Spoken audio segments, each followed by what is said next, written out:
So Torah portion Pinchas, and that is how to pronounce it.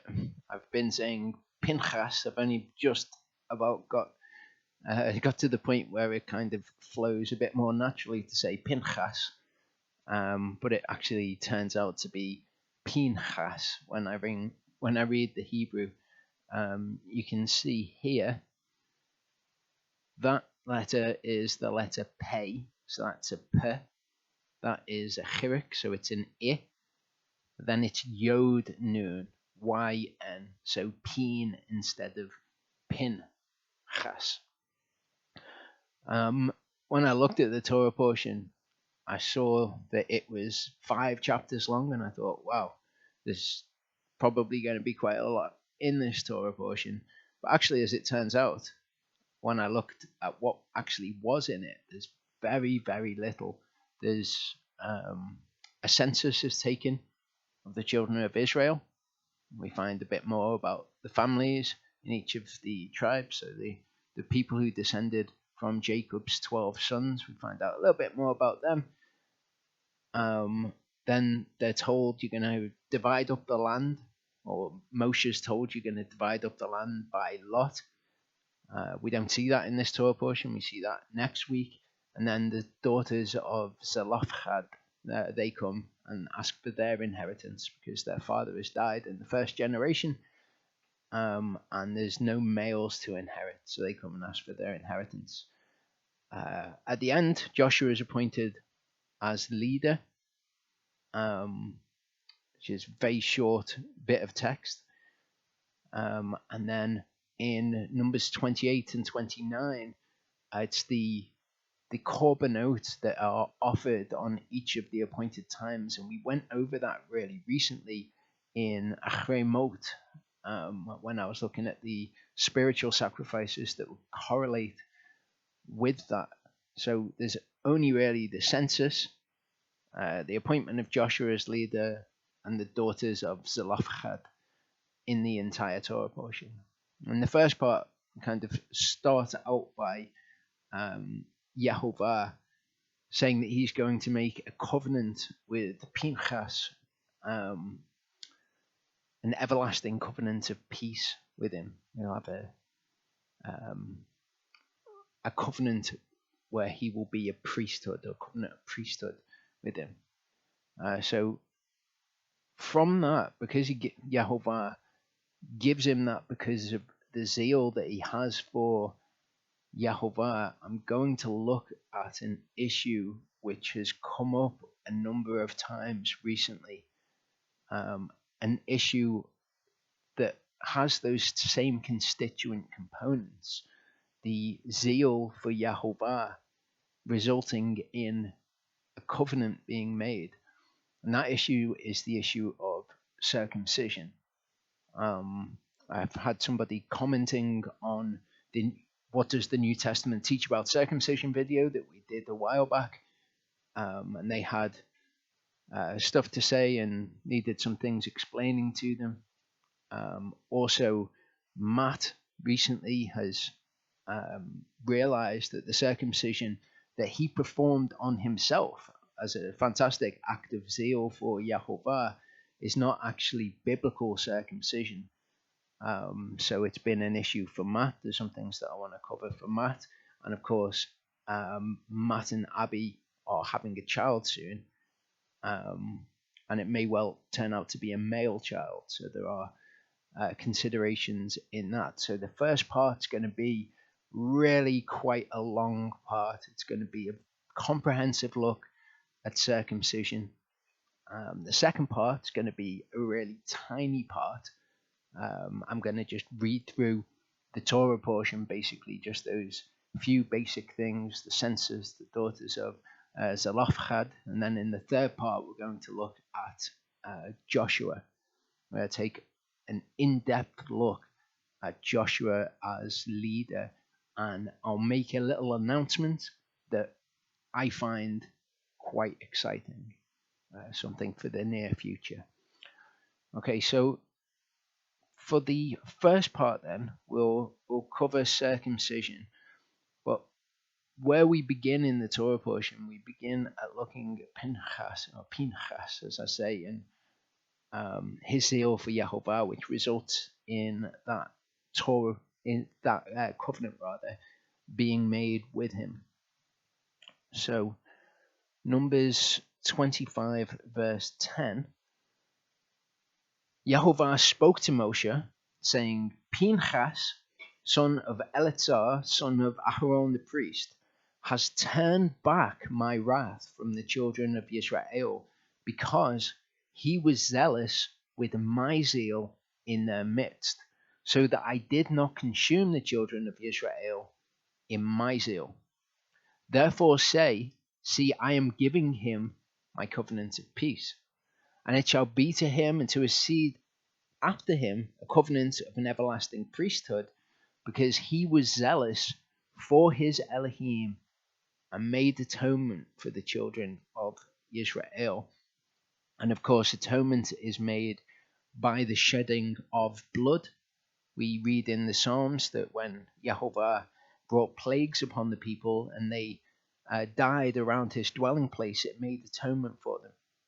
Atonement brings a cleansing so that Yehovah can dwell in the midst of the children of Israel.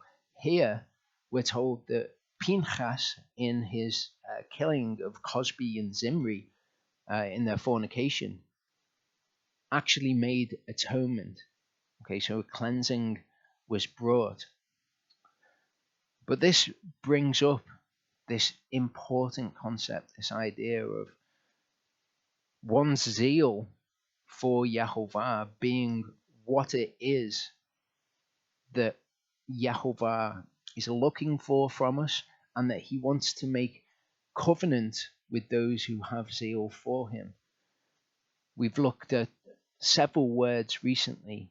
We've looked at the word kavod, which is to give weight to give esteem to honor, to heavily esteem Yehovah. We've looked at navat, which is to regard, to look upon and regard. And Shema is the same in the realm of the hearing. It is to hear and to obey, and to yirah Yehovah's word, to fear his word. All of those speak of one's zeal for Yehovah. But this covenant that was made here with Pinchas, and his zeal being the reason for it, we see this as a component of covenant with Yehovah. If we go to Genesis chapter 15 rather, it says, after these events, the word of Yehovah came to Avram in a vision, saying, do not be afraid, Avram. I am your shield. Your reward is exceedingly great. And Avram said, Master Yehovah, what would you give me, seeing I go childless, and the heir of my house is Eleazar of Damascus? And Avram said, see, you have given me no seed, and see, one born in my house is my heir. And see, the word of Yehovah came to him, saying, this one is not your heir, but he who comes from your own body is your heir. So Avram knows that his wife Sarah is barren, and that she cannot bring forth children. So when Yehovah says this to him, he doesn't go back to, oh, well, what does science say about this? Or what do the people around me say about this? He focuses on what Yehovah has told him, and he believes him, and he takes him at his word. We actually see that he takes Hagar and has a child with Hagar. Now, the assumption that I would make is that is because he thinks, well, Sarah can't give me any children, so if my heir is to come from my own body, maybe it looks like this. That's obviously an assumption, but he believes what Yehovah has said, and that's primary to him.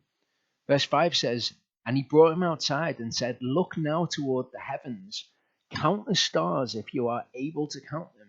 And he said to him, so are your seed. Now that's an incredibly unlikely thing to happen. Abraham, if you think of the situation, the circumstances of Abraham's life. But when Yehovah says it, he believes it. He knows that it is true, and he acts upon that. Verse 6 says, and he believed in Yehovah, and he reckoned it to him for righteousness. And that's really important for us, because we've all sinned and fallen short of the glory of God. So if we were to seek to be declared righteous before Yehovah by the Torah, by the covenant made at Sinai, then no one would be justified or declared righteous by the Torah. Everyone would be declared to have done unrighteousnesses. So we all need to be justified and to be declared right before Yehovah by another means, by the means in which Abraham was declared righteous, and that was his belief in Yehovah. When Yehovah said something, he believed it. Later in Genesis 17, and it came to be when Abraham was 99 years old. Okay, remember that, he's 99, he's almost 100 years old, that Yehovah appeared to Abraham and said to him, I am El Shaddai, walk before me and be perfect. Of course, the word perfect there is tamim. It means to be complete. Abraham was not perfect in his walk. None of us will be perfect in our walks. We can't look to Abraham and say, well, did Abraham do this particular action? Well, therefore, it is sin or it's not sin. But we know that Abraham walked before Yehovah and was complete because he followed his instructions. And if we sin, if we are to walk before him and be complete, if we sin, then we turn from that sin in true repentance, and we can be complete before Yehovah as Abraham was. And I give my covenant between me and you, and shall greatly increase you.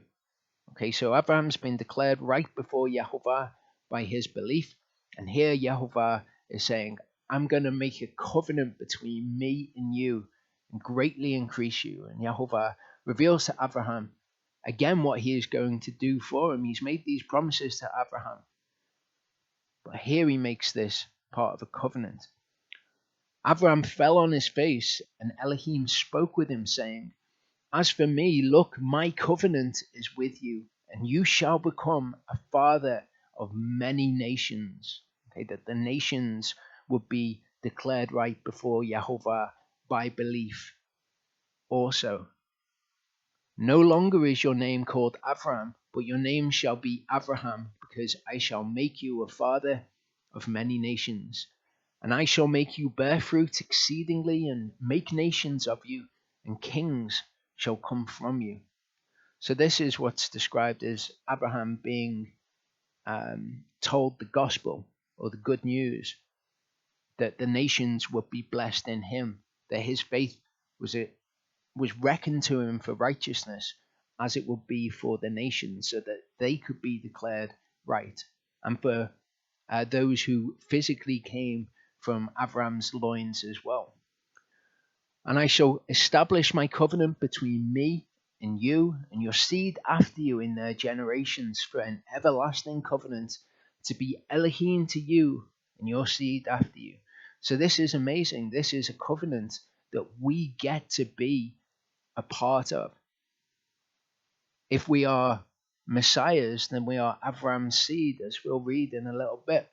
So this covenant is directly between Yehovah, Abraham, and Abraham's seed. And Abraham's seed is Messiah. And we are part of Messiah's body. We are of Messiah and Abraham's seed as a result. So we get to be part of this everlasting covenant that was made with this man on the earth who believed what Yehovah said. And Yehovah chose him because of that. He followed what Yehovah said to do. He followed his teaching and his instructions, and whatever he was commanded by Yehovah, that he did. And I shall give to you and your seed after you the land of your sojournings, all the land of Canaan as an everlasting possession, and I shall be their Elohim. So this is the promise which is made to us. This is the promise of the inheritance. This is what our inheritance will be. The land of Canaan as an everlasting possession. And more than that, that Yahovah will be our Elohim. And Elohim said to Abraham, as for you, guard my covenant, you and your seed after you throughout their generations. So he says, this is what I'm going to do for you. This is the promise that I'm making to you. This is my part of the covenant. And now he says, as for you, guard my covenant, you and your seed after you. And then he reveals what this looks like. This is my covenant which you guard between me and you and your seed after you. Every male child among you is to be circumcised. Okay, and that word mul is a word which means to be cut, essentially, to be cut off. And you shall circumcise, it's a different Hebrew word, a synonymous word, which is namal, which also means to cut off. You shall cut off the flesh of your foreskin, your olah, and it shall become a sign of the covenant between me and you. So when it says circumcise, the word is cut off. You shall cut off the flesh of your foreskin. One who is uncircumcised in Scripture, in Hebrew and Greek, is just referred to by the word for foreskin. It's essentially one with foreskin. The covenant is that we would cut off the flesh of our foreskin, and it shall become a sign of the covenant between me and you. So pretty simple for us, that we would have faith, we would follow what Yahovah says to do, and that we would take the sign of the covenant in our flesh. Verse 12 says, and a son of 8 days is circumcised by you. Every male child in your generations, he who is born in your house, or bought with silver from any foreigner who is not of your seed.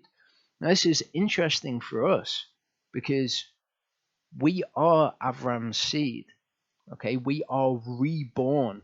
We put our old selves to death, and we are reborn as part of Abraham's house. But also, we are bought with silver. The head tax was what was necessary, a payment that was necessary of half a shekel of silver in order for anyone to be counted as part of Israel. Yeshua has paid our head tax for us to be part of Israel. So you could see both of these things applying to us. Verse 13 says, he who was born in your house and he who was bought with your silver has to be circumcised. So shall my covenant be in your flesh for an everlasting covenant. And that's why circumcision is so important for us. Because we're not saved by keeping the Torah. We're not even saved by the new covenant, which is that his Torah would be in our hearts and in our minds. What we're saved by, where we get our justification, which is essential, is from this covenant that was made with Abraham, that faith would be reckoned to us as righteousness, and that blessing then passes to all the nations. Part of the covenant that was made with Abraham, pretty much the only thing that Abraham is asked to do is to circumcise himself, his household, and any children, male children, that are born in his household. In Galatians 3, Paul writes about this covenant made with Abraham and about how we are justified before Yahovah. He says, even so Abraham did believe Elohim, and it was reckoned unto him as righteousness. Know then that those who are of belief are sons of Abraham. And the scripture, having foreseen that Elohim would declare right the nations by belief, announced the good news to Abraham beforehand, saying, all the nations shall be blessed in you. Just like you, your faith will be reckoned as righteousness, and the same is going to be true of the nations. So that those who are of belief are blessed with Abraham, the believer. It's true for the nations. It's true for the nation, Israel, as well. Yeshua says to the Jews, he says, you are not Abraham's seed. You might be Abraham's descendants, but if you are Abraham's seed, you would do the works of Abraham. So whether you're a physical descendant of Abraham or whether you're one of the nations, you come to Yehovah by belief as Abraham did. Verse 10 says, for as many as are of works of Torah are under the curse, for it has been written, cursed is everyone who does not continue in all that has been written in the book of the Torah to do them. So if you are looking to be declared right, to be justified before Elohim by the works of the Torah, then you're under a curse, because it's been written, cursed is everyone who doesn't continue in everything in the book of the Torah. That's not how any man can be justified before Yehovah. He has to justify somebody by their belief, as with Abraham. Now, the book of Galatians is a fantastic book. It's massively misunderstood, of course. People think when Paul is saying you can't be justified by keeping the law or being circumcised, that he's saying don't keep the law, don't be circumcised. But it's quite the opposite. He's saying be justified by faith. And of course, Abraham's faith and the faith which is described throughout the scriptures is obedience. You can't say that you believe Yehovah and yet you do not do what he says to do. People want more information on the book of Galatians. I would say go to the playlists on our YouTube channel. Go to this one, Galatians commentary. Now that's a verse by verse commentary. I did all 6 chapters of Galatians, but the 6th one didn't record on YouTube server when I did it on Now You See TV. So they were never able to get the video up. But if you go through the first 5 chapters of Galatians, it's probably actually good with that understanding and context to go on then and to read chapter 6 yourself, because it will make so much more sense to you. But if you want a verse by verse on Galatians, there's also one on Romans on there. Continuing in Galatians 3, it says, and that no one is declared right by Torah before Elohim is clear, for the righteous shall live by belief. So you can't be justified, you can't be declared right by the Torah, because everyone's sinned. But the righteous will live by belief, and the righteous are those who follow Torah. They will live by faith. Paul writes about Israel failing to do the Torah because they didn't follow it by faith. But the Gentiles, they now follow it by faith and have attained to righteousness. And the Torah is not of belief, but the man who does them shall live by them. Okay, so you can do the Torah just by a mechanical action, just by works. It's not necessarily by faith. You can do it by faith, and then your faith is reckoned to you as righteousness. So any time where you have failed to do Torah, that is forgiven you because you are justified by your faith, and then you can walk in the Torah by faith. Verse 13 says, Messiah redeemed us from the curse of the Torah. Not that the Torah is a curse, but that it is written, cursed is he who does not walk in all of the Torah.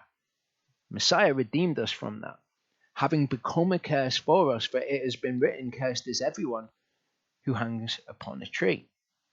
In order that the blessing of Abraham might come upon the nations in Messiah Yeshua to receive the promise of the Spirit through belief. Brothers, as a man I say it, a covenant, even though it is a man's, yet if it is confirmed, no one sets it aside or adds to it.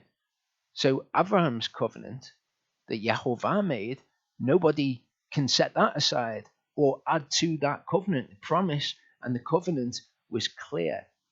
Your descendants will inherit the land.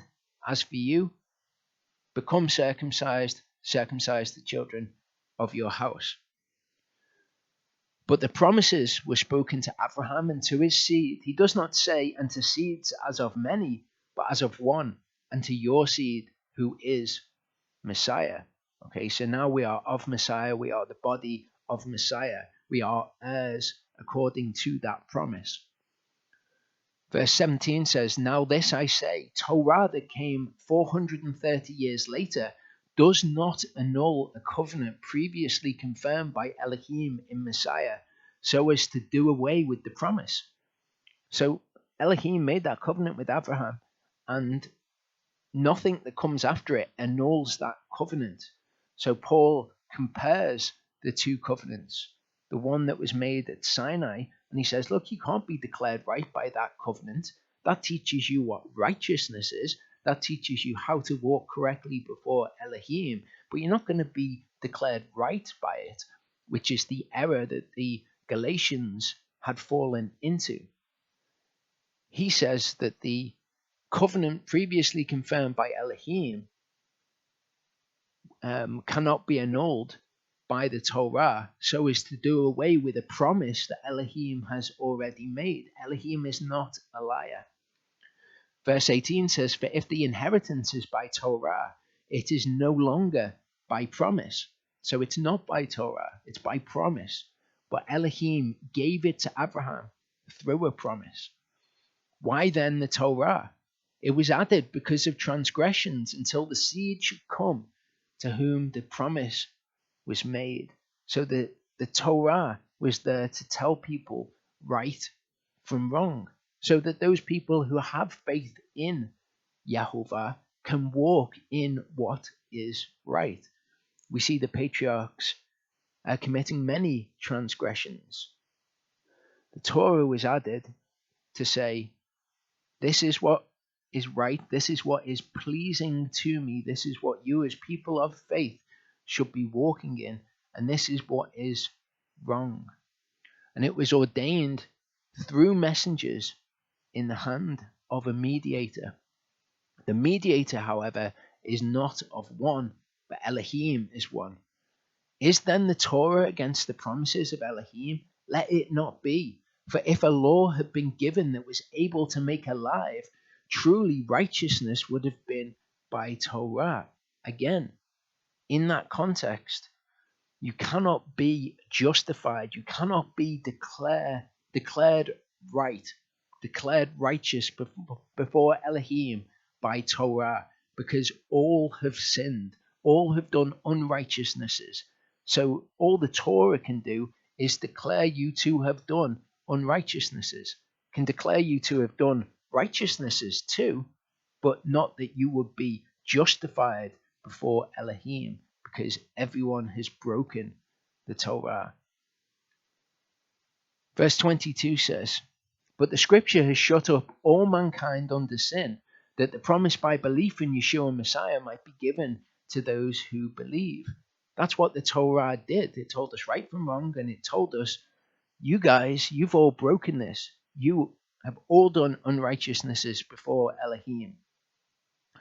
That the promise by belief in Yeshua Messiah might be given to those who believe, because they're the people that are zealous for Elohim, those who regard his word, those who act in faith or in belief to his word.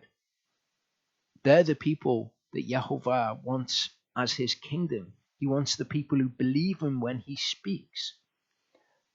But before belief came, we were guarded under Torah, having been shut up for the belief being about to be revealed. Therefore, the Torah became our trainer unto Messiah in order to be declared right by belief. It shows you your need for the Messiah. It shows you your unrighteousnesses so that you can see that you need to be declared right by belief, that is your only hope, if you like. Verse 25 says, and after belief has come, we are no longer under a trainer. Not that we don't do the law anymore, just that now we have belief, and that's the reason that we do the law. We don't need something to point us to Messiah and our need for Messiah, because now we believe in Messiah, we believe in Yehovah, and of course, then we follow the Torah. That's what belief is scripturally. Verse 26 says, "For you are all sons of Elohim through belief in Messiah Yeshua. For as many of you as were immersed into Messiah have put on Messiah, the seed to whom the promise was made." Verse 28 says, "There is not Jew or Greek, there's not slave or free, there's not male or female, for you are all one in Messiah Yeshua. You are all Israel. You are all of the body of Messiah. You are all Avram's seed." If you are of Messiah, then you are the seed of Abraham and heirs according to the promise. Reckon with that for a second. If you're of Messiah, then that promise that was made to Abraham of the inheritance of the land, we are heirs of that promise, that incredible promise. Genesis 17:10-12 says, "This is my covenant which you guard between me and you and your seed after you. Every male child among you is to be circumcised, and you shall cut off the flesh of your foreskin, and it shall become a sign of the covenant between me and you. And a son of 8 days is circumcised by you, and every male child in your generations, he who is born in your house or bought with silver from any foreigner who is not of your seed." So this is what is required of us under the covenant. It's not how we're saved. Righteousness was reckoned to Abraham because of his belief in Genesis 15. That's how he was justified. This is the covenant that is made. This is the promise, the inheritance which is promised. Elohim says, "That's my part. For you, you become circumcised in your flesh." Or literally what it says, "You shall cut off the flesh of your foreskin." Obviously in English we would call that circumcision. And our children, a son of 8 days, is to be circumcised in the same way. So this covenant between Yehovah, Abraham, and his seed. If you're of Messiah, then you are the seed of Abraham. So we know what Elohim asks of us, that we would be circumcised in our flesh. 1 second, I just need to get the power lead. I think Ashley's going to go and get that. So the result of this, when we come face to face with the requirement that Yehovah wants us to become circumcised, the reaction that many people will have, especially with something which is so culturally dissimilar, and we'll look at the cultural influence on circumcision and how it's been received by the Gentiles as we go on. But pretty much the reaction is summed up by this. What do you mean we have to be circumcised? Didn't Paul say that if you were circumcised, then Messiah won't profit you anything? Didn't he say if you were called in uncircumcision, don't become circumcised? We'll look at those issues. But there's something in that. There's something in people's reactions, which is, to some people, and not all, those who are zealous for his word, in my experience, love the idea that they will have a physical mark in their flesh, a physical sign of the covenant. But many people, and perhaps if this is you, then this should be just that little red flag. Many people will try to desperately search out a reason why that is not so, rather than to be zealous for the word of Elohim and to immediately want to become circumcised. It's got nothing to do with salvation, which is an issue which came up throughout the New Testament. Paul, when he wrote about circumcision, he's always writing in the context of this argument that you would be justified by circumcision. It's not about salvation. It's about Yehovah coming to you and saying, this is my covenant with you. This is your part of the covenant. You'll become circumcised in your flesh, and you'll circumcise the foreskin of a male child on the 8th day. So Galatians 5 verse 2 is a verse which people will, not understanding the context of the verse, they will present to you as if it's a "ha, gotcha" moment, which is an ugly thing, as I'm talking about, for them to seek out some kind of reason in Scripture why they would not have the sign of the covenant in their flesh. But this is what it says. It says, see, I shall say to you that if you become circumcised, Messiah shall be of no use to you. That's the Greek word for circumcised. In Greek, it's to do with cutting around the perimeter. It's peritemno. In English, it's an incision around the circumference. In Hebrew, we're told, cut off the flesh of your foreskin. Messiah shall be of no use to you. So when people read this, especially when it's just presented by somebody who is trying to disprove that you have to be circumcised, people think, wow, that verse seems pretty clear in what it is saying. But this verse exists in a wider context. It's like if you went on holiday and you decided to have a day trip, and you booked a day trip and you're on your way out of the hotel or where you're staying, and the guide to your day trip sees that you've got your passport with you and says, oh no, you won't need that, it's of no use to you. What they're saying to you isn't, your passport will never be of any use to you. It's not of any use to you. You'll never need it. They're talking about in that specific context, and you would understand, because of the context of the situation, what they meant. As we read on in Galatians 5, we'll see the context of what Paul is talking about. And I witness again to every man being circumcised that he is a debtor to do the entire Torah. So if you're thinking, well, I do the Torah anyway, so that's not a problem. I do the entire Torah.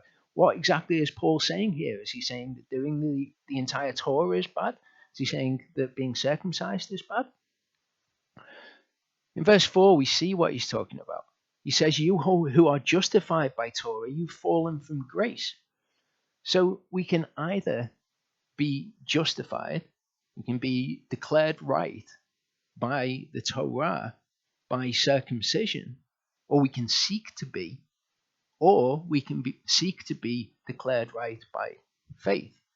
And since we all know that we've all sinned and fallen short of the glory of Elohim, we would be foolish to try to be justified by the law. So Paul's saying, look, if you think this is where your justification comes from, then you're a debtor to do the entire Torah. And guess what? You haven't done the entire Torah. He says, you who are justified by Torah, that's the entire issue. And that was the debate, if you like, which is discussed all the way throughout the New Testament.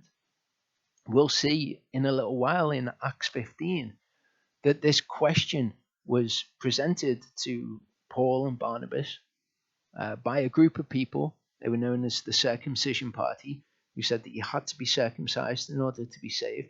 And they actually went up to Jerusalem to ask the elders about this question so that they could make a declaration on whether the Gentiles needed to be circumcised to be justified. Okay, but people are missing that context. And so if you're missing that context, it's very easy to miss that the people who Paul is talking to are highlighted there, you who are justified by Torah. It's quite easy to read over that. If we go on in Galatians 5, Paul actually says for himself, and I, brothers, if I still proclaim circumcision, why am I still persecuted? So he starts off by saying, you who are justified by the Torah, you've fallen from grace. Messiah is of no use to you. You don't need Messiah if you're going to be justified by your own righteous works. But he qualifies this by saying, and listen, if I still proclaim circumcision, why am I still persecuted?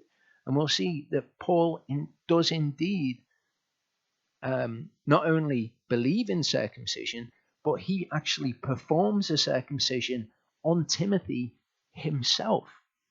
So Paul tells us very clearly that he still proclaims circumcision, but he tells us very clearly that that is not the means by which we are justified. And if we seek to be justified by circumcision, Messiah profits us nothing. So the debate we see mentioned in Acts 15, 1-5, it says, and certain men came down from Yehudah and were teaching the brothers, unless you are circumcised according to the practice of Moshe, you are unable to be saved. So that's the whole issue, being justified by circumcision, by following the law. Circumcision following the law, great. Paul still proclaims that. But don't seek to be justified by them, because then Messiah has become of no profit to you. So unless you're circumcised according to the practice of Moshe, you're unable to be saved.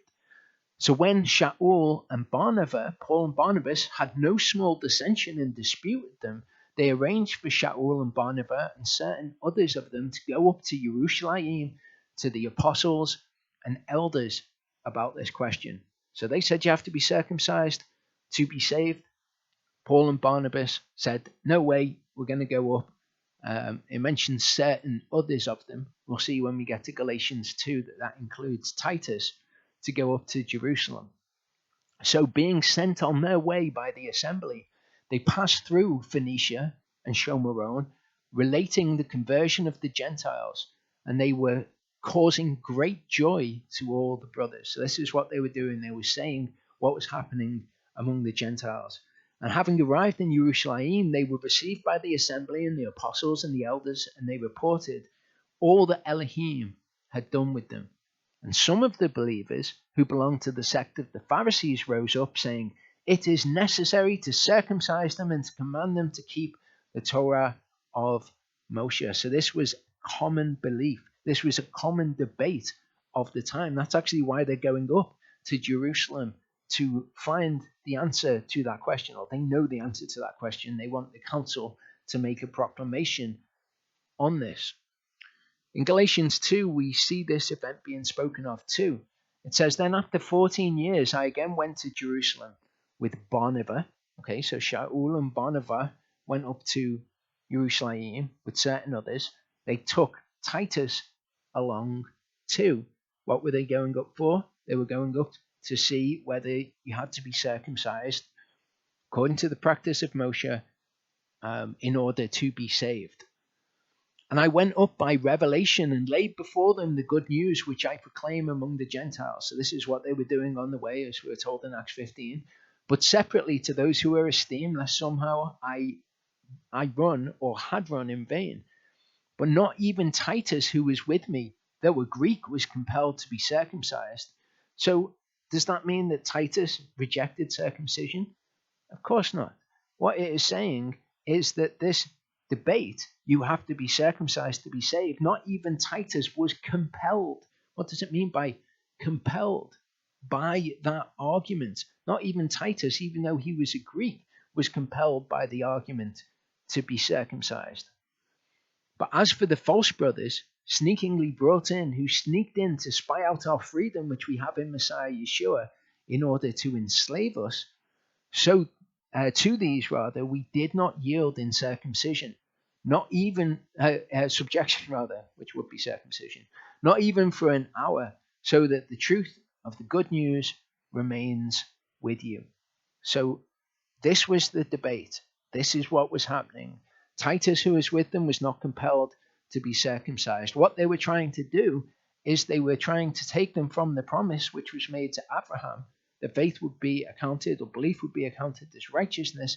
And instead they were saying, no, if you want to be declared righteous, you've got to be circumcised, and you've got to follow all of the Torah and then be declared righteous before Elohim by your works rather than by your belief.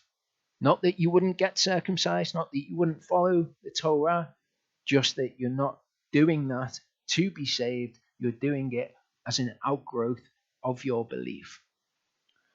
Exodus 12 verse 48 says, "And when a stranger sojourns with you and shall perform the Passover to Jehovah, let all his males be circumcised, and then let him come near and perform it, and he shall be as a native of the land, but let no uncircumcised eat of it."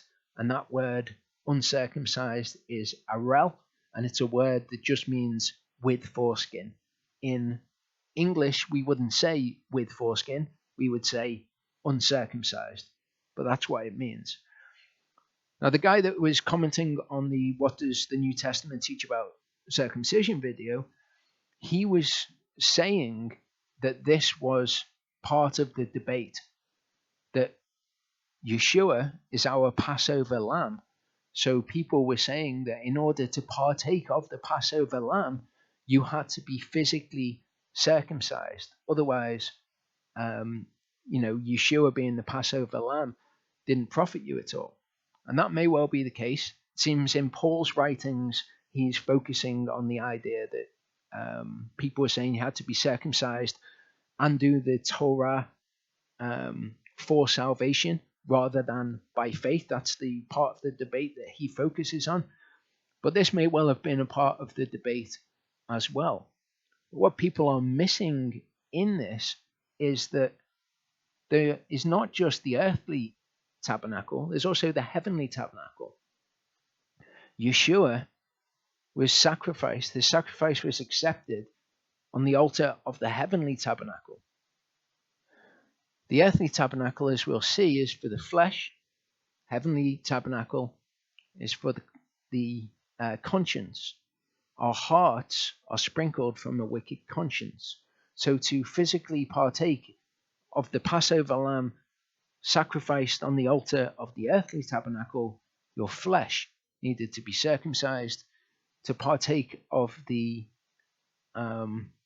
Passover lamb offered and accepted on the heavenly altar, it would be your heart that has to be circumcised.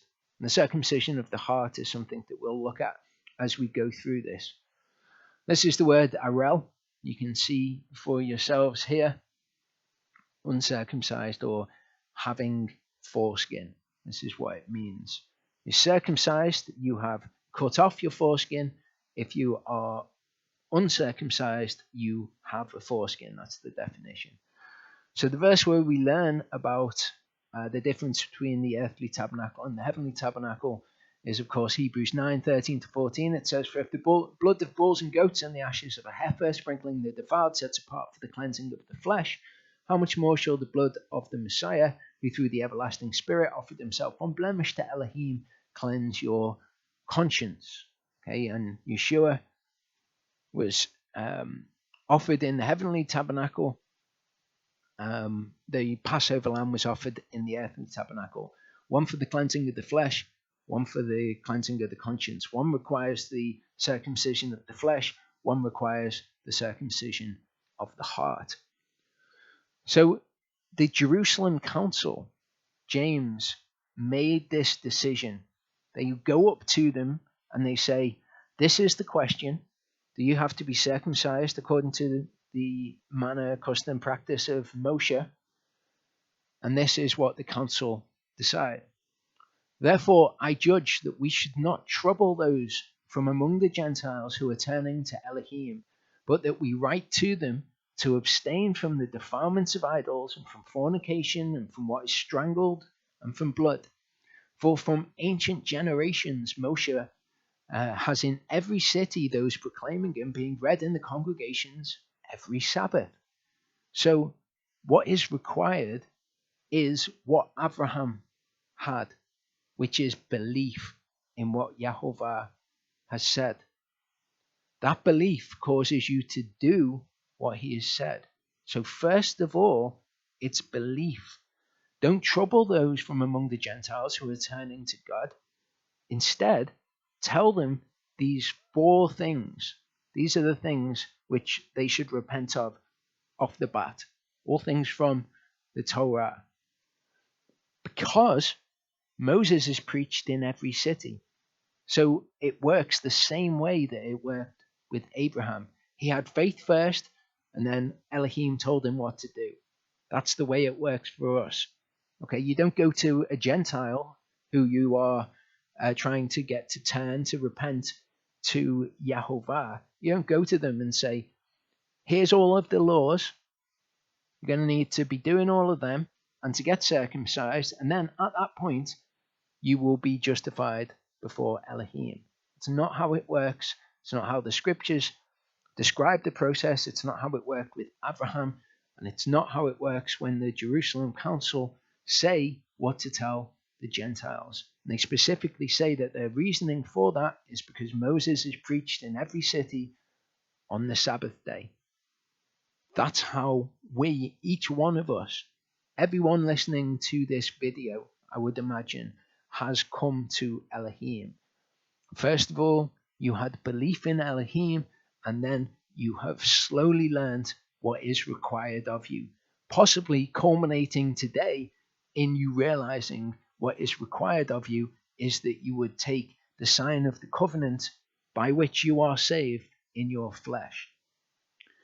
In Acts 16, so right after that decision of the Jerusalem Council, which Paul and Timothy take to them, we see this event.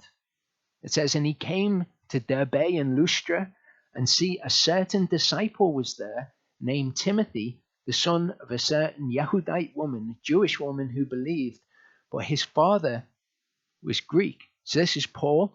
He comes to Derbe and Lystra, and he finds Timothy there, who was well spoken of by the brothers who were at Lystra and Iconium. So he is a disciple. He is somebody who has come to Yahovah by faith. And we see this. Shaul wished to have this one go with him, and he took him and circumcised him because of the Jews who were in those places, for they all knew that his father was Greek. And that's the part that people will focus on when they're listening to this. They'll say, see, look, he only circumcised him because of the Jews, and you know the Jews like circumcision, so Paul circumcised him because of that. That very much is an insult to Paul. Paul was a man who was prepared to be beaten and stoned and imprisoned in order to preach the word to people. He's certainly not bothered by Jewish people and their attitudes towards Timothy, who was with him, except for that righteousness would be done. He's not saying, oh, I don't personally think that we need to be circumcised, but go on, the Jews think that Timothy needs to be circumcised, so we'll do it. But as we saw in Galatians 5 verse 11, Paul still proclaims circumcision, just not for salvation. So when he comes to Timothy, who is not yet circumcised, he takes him and circumcises him so that he can go on the trip with him. People will look at this as well, and they'll use this as an excuse for why they are not circumcised. Well, Timothy wasn't circumcised, as if Timothy's circumcision or uncircumcision was because of his hard-heartedness toward circumcision. 1 Corinthians 7 verse 18 is a verse that people will commonly bring up, and if you read it in the English here, you can see why people think that this verse is against circumcision. It says, was anyone called while circumcised? Let him not become uncircumcised. Was anyone called while uncircumcised? Let him not be circumcised. Again, was anyone called while uncircumcised? Let him not be circumcised. Again, just like what he said in Galatians 5 verse 2, you pluck that out of the context of what Paul is writing here to the Corinthians, and also out of the context of this debate which was happening at the time, then it would sound like, well, there you go, there's your definitive answer. If you're uncircumcised, don't get circumcised. There's much more to understand about what's going on in this verse.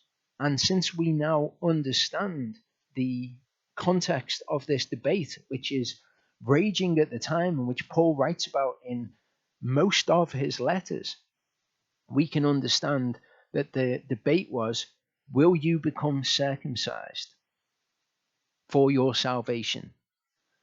In the context of that, Paul is saying, if you're called while uncircumcised, don't become circumcised. It's also the context of his first statement of, if you're called while circumcised, let him not become uncircumcised. But that's not what it says. Okay? People think that this word has to do with the stretching out of the foreskin, and so by implication, they've translated it as becoming uncircumcised. Well, if we look at the Greek words used, we can see anyone called while circumcised, don't become epispato.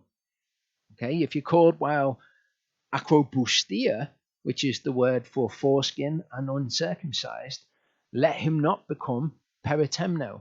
So it's not circumcised to uncircumcised, uncircumcised to circumcised. There's three words used there, and to understand them unlocks what this passage is actually saying. Remember, when you read the translation, how those words have been translated is largely dependent on the doctrine of the translator. Since this is translated in most English Bibles by people with your mainstream Christian doctrine that circumcision is no longer necessary, then they have translated it in this way. But I'm going to unpick their reasoning for you here. So this word, epispato, G1986, okay, you can see here, this word is only used once in all of the New Testament. Once. It's not used in the Septuagint.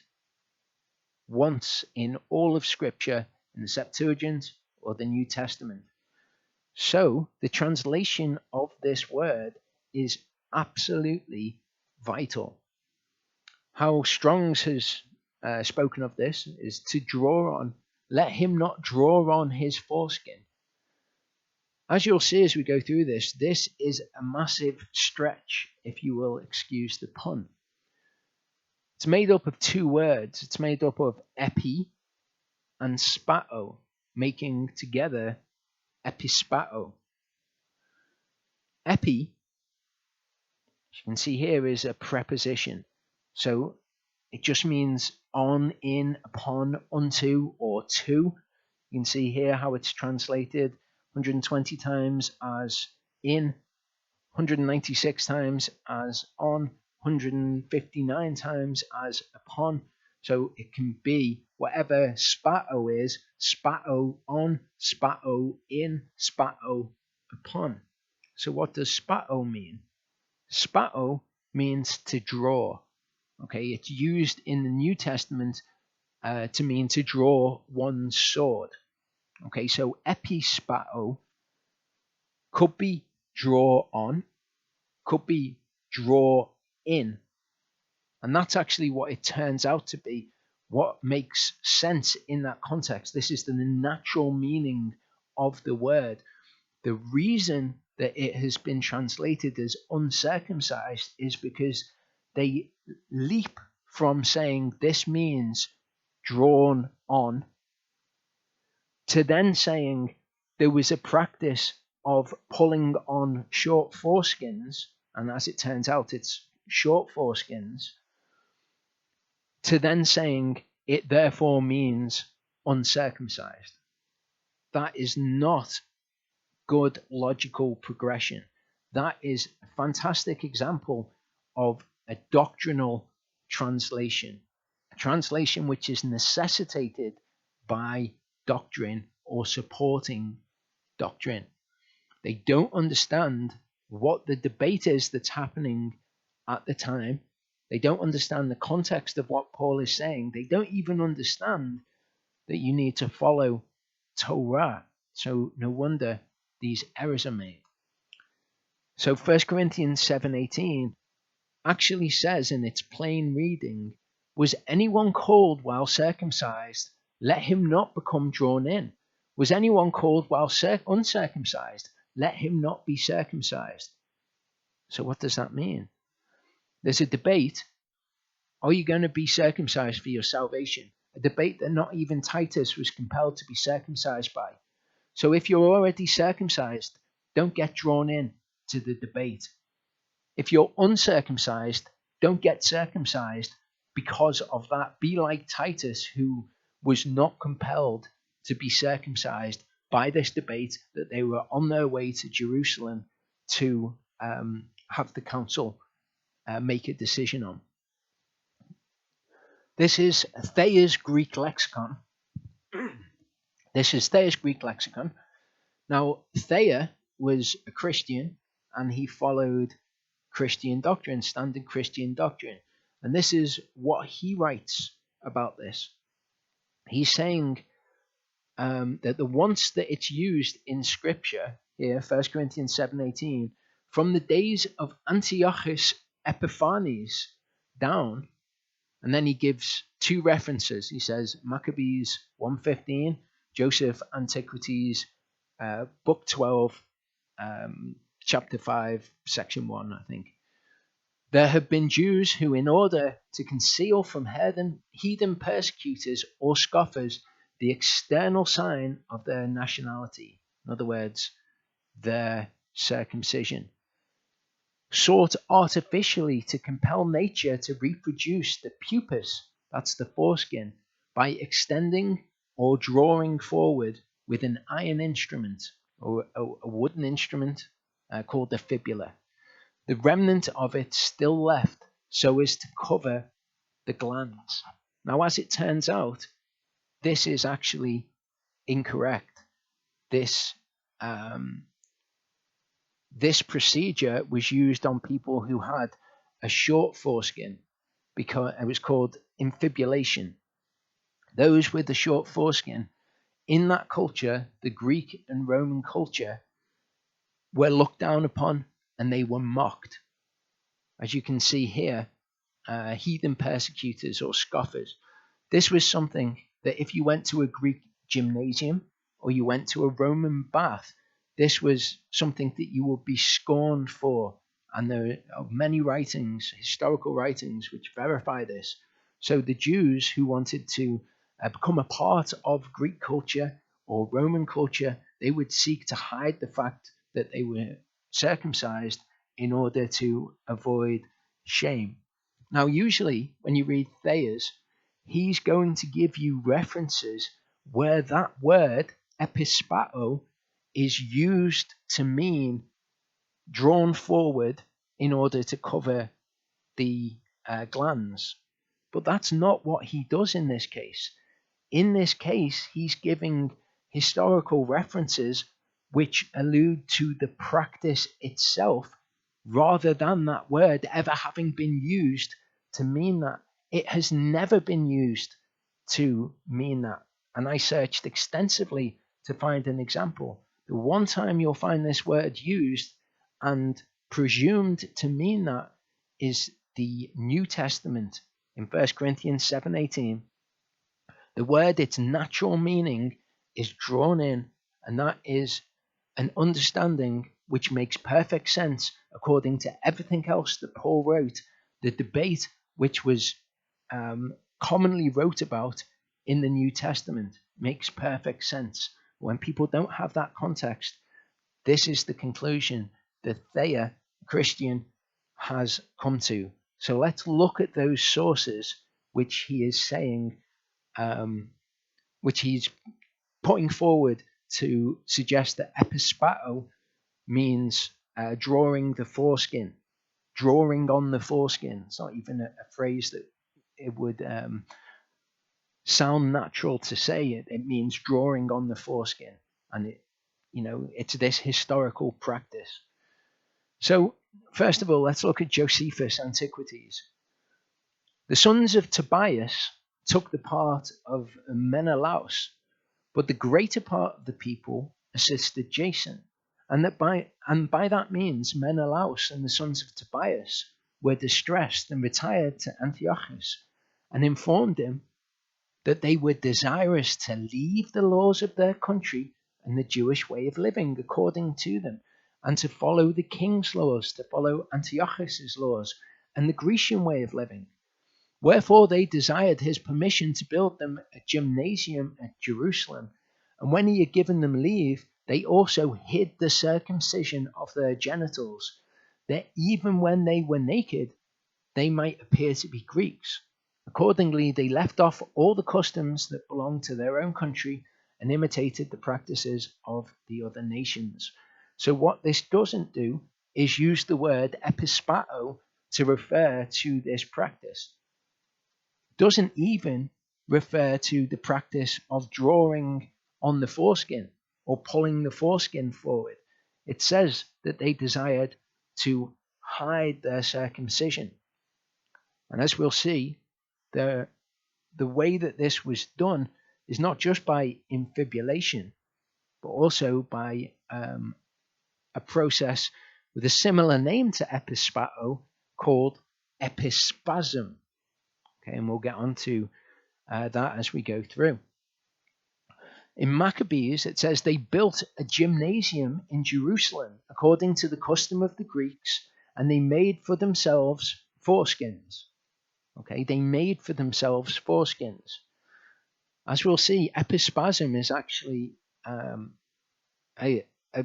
operation that would make a man wince, that actually did make a foreskin for him. Infibulation, maybe if you were talking about drawing a short foreskin forward, you could refer to it as making a foreskin for yourself. But actually, it doesn't matter, because Thayer is just drawing on historical references to a practice in order to justify saying that this word refers to that practice without any historical support for that assumption. Read a lot of weird things this week. This is the University of Mississippi Undergraduate Research Journal, Volume 2, Circumcision in Hellenistic Judaism. Hellenistic Judaism is kind of Judaism with Greek influence. As we've seen, the Jews wanted to go to the gymnasiums or go to the Roman baths in some cases. They wanted to hide their circumcision. They wanted to make foreskins for themselves so that they could build a gymnasium in Jerusalem. But this is reverse circumcision in Hellenistic Judaism. It says, how does a person make for oneself a foreskin? There are two procedures in the ancient world designed to undo circumcision. As it happens, there are actually more than two, but this will suffice for the purposes of what we need to know. Infibulation and epispasm. Infibulation, according to Celsus, the first century medical author, involved drawing the skin around the penis to cover the glands, fastening it with a fibula or twine. So that was done when somebody had a short foreskin. You would draw the foreskin forward, and then you would put like a little pin through it so that it covered the glands. That was what was particularly repulsive to the Romans and the Greeks. It was the exposing of the glands. It was a big cultural no-no. Fastening it with a fibula or twine. Epispasm, which is often called the Cadillac of corrective surgeries, is the most effective procedure known to undo circumcision. And indeed it is. It's not what I would ever opt for, though. It says epispasm was a challenging operation. The surgeon would cut the skin on the shaft of the penis, pull it forward to cover the glands, and dress it carefully so that the skin would attach itself to the glands, leaving a foreskin. Bear in mind that this operation was practiced without anesthesia. Though Celsus promises that the operation was not so very painful, I think that maybe he had a different perspective on medical procedures like amputations and things, but sounds like a pretty horrific procedure to me. Then the person who's writing this paper says, there simply is not enough data to state whether First Maccabees refers to either infibulation or epispasm. It is possible that Hellenistic Jews were practicing both infibulation and epispasm. I think it's pretty obvious that it's talking about making a foreskin for yourself, which is epispasm. But even if it's talking about this process, which was used for short foreskins, even if it is, it makes no difference. That doesn't mean that the word epispato necessarily is referring to that practice. Okay, so I was actually looking when I came across this for literary evidence of epispato, and I came across literary evidence for epispasm. It contained some interesting information. Okay, let's start here. However, a fresh assessment of the evidence suggests that the practice of epispasm prevailed throughout the Hellenistic and Roman ages and attained a plateau in popularity in the 1st century CE. Since an allusion to epispasm does not necessarily refer to the Antiochene period, reference to epispasm does not fix the date of an ancient Jewish work. Literary evidence concerning epispasm, motives for epispasm, and ancient Jewish attitudes towards circumcision confirm these conclusions. The great Roman medical textbooks record treatments designed to lengthen defectively short foreskins. Dioscorides, physician to Nero's troops, prescribes the herb thapsia to help restore the foreskin, this is a short foreskin again, by causing it to swell. He says this method will not avail for those who have been circumcised. Of course, because if you've been circumcised, you've had your foreskin removed. We will get onto the practice of just removing a small portion of the foreskin, which is not proper biblical circumcision, but we'll get onto that as we go through. That's a belief which has kind of insidiously become a part of the Torah movement, which is not correct, and we'll look at that more in depth as we go on. So the word epispato and the word epispasm are obviously very similar words. Okay, epispasm is obviously different to epispato. You wouldn't want to confuse them. Okay, just like in English, you wouldn't want to confuse circumscribing your penis with circumcising your penis. Sounds similar, very, very different procedures. Epispasm comes from the Greek epispasmos. Okay, sounds similar to epispato, but spato means draw. Here we can see the spasmos means spasm or convulsion. So it would mean in spasm or in convulsion, which I would suggest is probably a very apt name for slicing through the skin on the shaft of your penis and pulling it forward to make a new foreskin. So these are very, very different practices. If you wanted to refer to somebody becoming uncircumcised, you would refer to the process of epispasmos, not the process of infibulation via the word epispato. That's just huge leaps, huge unjustified leaps that there is no evidence for. The other historical work that Thayer referred to was this, but as you can see, it's quite pricey to get hold of this, and all this work actually shows is the historical practice. It doesn't use the word epispato to mean this practice. And this guy who wrote this book, Johannes Buxtorf, is actually a very interesting guy. He was once arrested for being at a circumcision. He was a Christian, and at the time, Judaism and Jewish practices were very frowned upon. If you kept the Sabbath, it was illegal. After Constantine, for example, circumcision was frowned upon. A Christian in the town where he was from, going to a Jewish circumcision was something that he could face prosecution for. He said that he did it to strengthen his faith against the abhorrent practice of circumcision. But this is another historical reference to this practice of drawing the foreskin.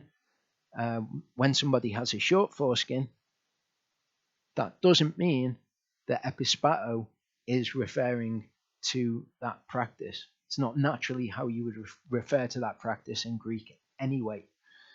So back to 1 Corinthians 7:18. Was anyone called while circumcised? Let him not be drawn in. What epispato actually means. Was anyone called while uncircumcised, or with foreskin, akrobustia? Let him not be circumcised. Why? It was because of that argument that was being made. You have to be circumcised for justification. And we see this by what Paul writes in verse 19. He says, the circumcision is nothing. The foreskin, the akrobustia, is nothing. But the guarding of the commands of Elohim does matter. This is the argument that Paul repeatedly advances every time. It's not about whether you have a foreskin or whether you don't have a foreskin. What matters is whether you are doing it to keep the commands of Elohim. Abraham was uncircumcised when he was justified before Elohim, but he circumcised himself because of his faith. So it's not that you're uncircumcised. That makes no difference. Abraham was uncircumcised. It's not that you're circumcised. That makes no difference. What makes a difference is whether you have faith and keep the commands of Elohim. So if you're circumcised, don't become drawn into this argument. Circumcision's nothing, uncircumcision's nothing. It's about your faith. If you're uncircumcised, don't become circumcised because of this, because the circumcision means nothing. The uncircumcision means nothing. It's about whether or not you're keeping the commands of Elohim. In Leviticus 12, 1-3, we have part of the covenant made with Abraham codified into law. Yehovah spoke to Moshe, saying, speak to the children of Israel, saying, when a woman is conceived and has given birth to a male child, she shall be unclean 7 days, as in the days of her monthly separation she is unclean, so she cannot enter into the temple. On the 8th day, the flesh of his foreskin is circumcised. Okay? So, for us, if people are listening to this video now and you are uncircumcised, it is not sin for you to not be circumcised. Okay? But if you have a male son of 8 days old and you do not circumcise them, that is sin.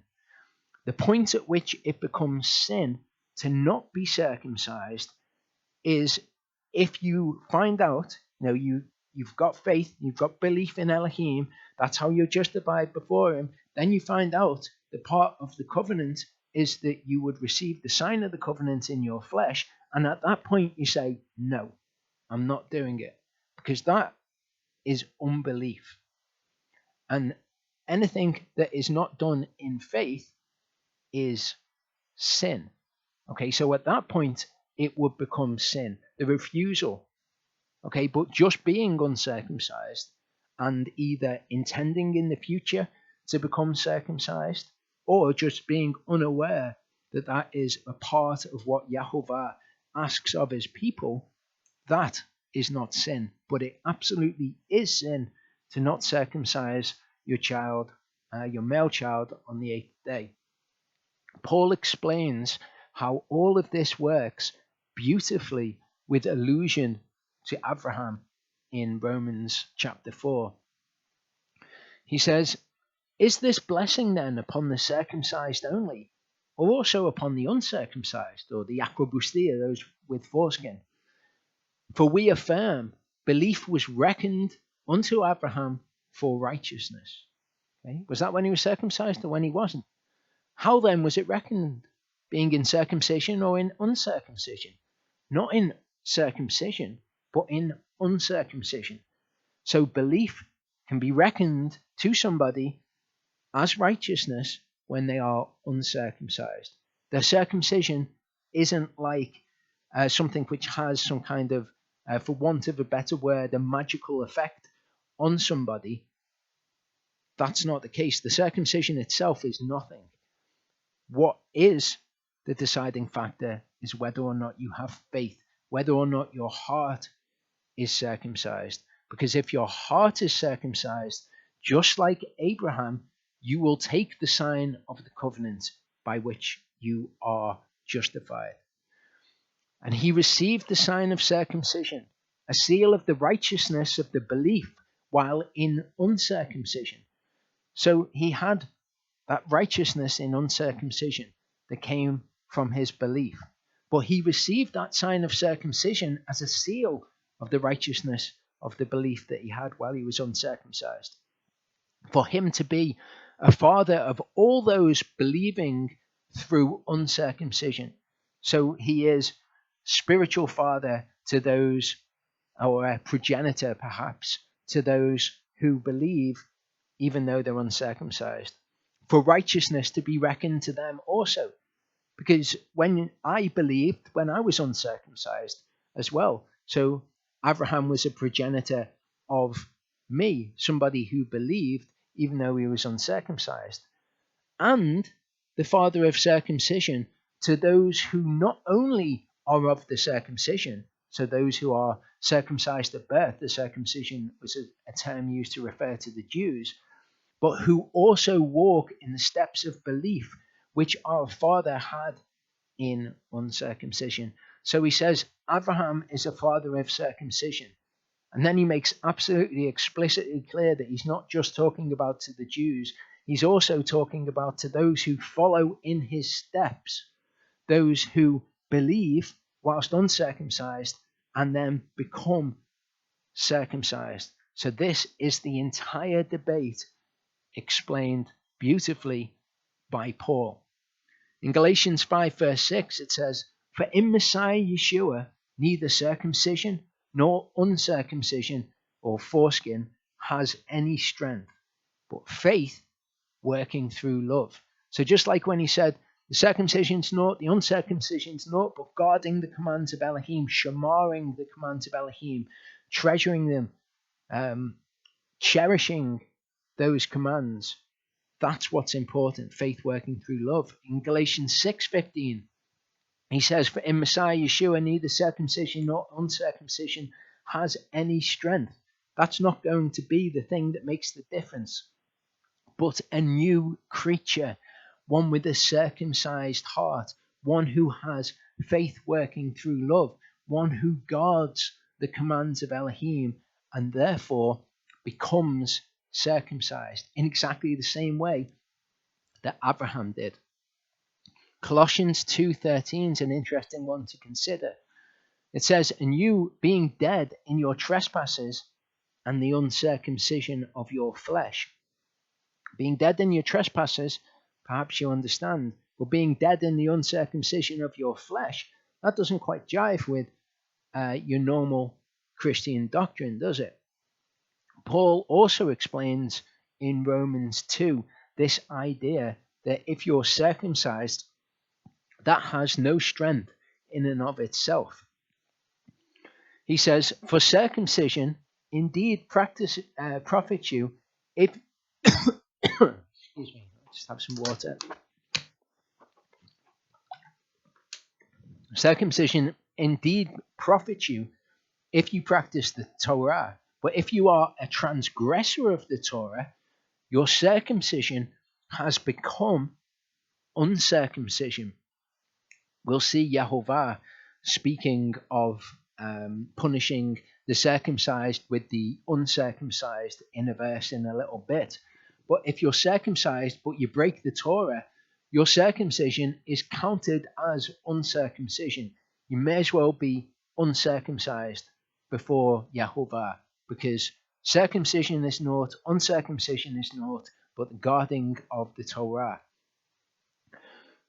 So if an uncircumcised one with foreskin, literally one with acrobustia, watches over the righteousnesses of the Torah, shall not his uncircumcision be reckoned as circumcision? So if you're uncircumcised, but you're walking in faith, you're keeping all of the commands of the Torah, your uncircumcision before Elohim is counted as circumcision. That doesn't mean you don't need to become circumcised, because at that point you are then not walking in faith, not keeping the commands, not guarding the covenant with Elohim. But if you were to die in that state and you were uncircumcised and you were walking in belief, then Yahovah would not hold your uncircumcision against you. It would be reckoned as if you had been circumcised. And the uncircumcised by nature, the one with foreskin by nature, who perfects the Torah, shall judge you, who notwithstanding letter and circumcision are a transgressor of the Torah.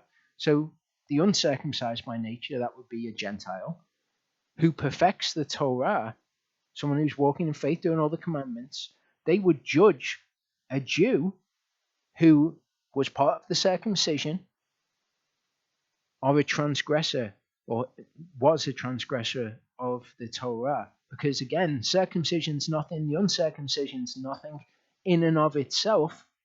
It's whether or not you have faith, whether or not you have a circumcised heart.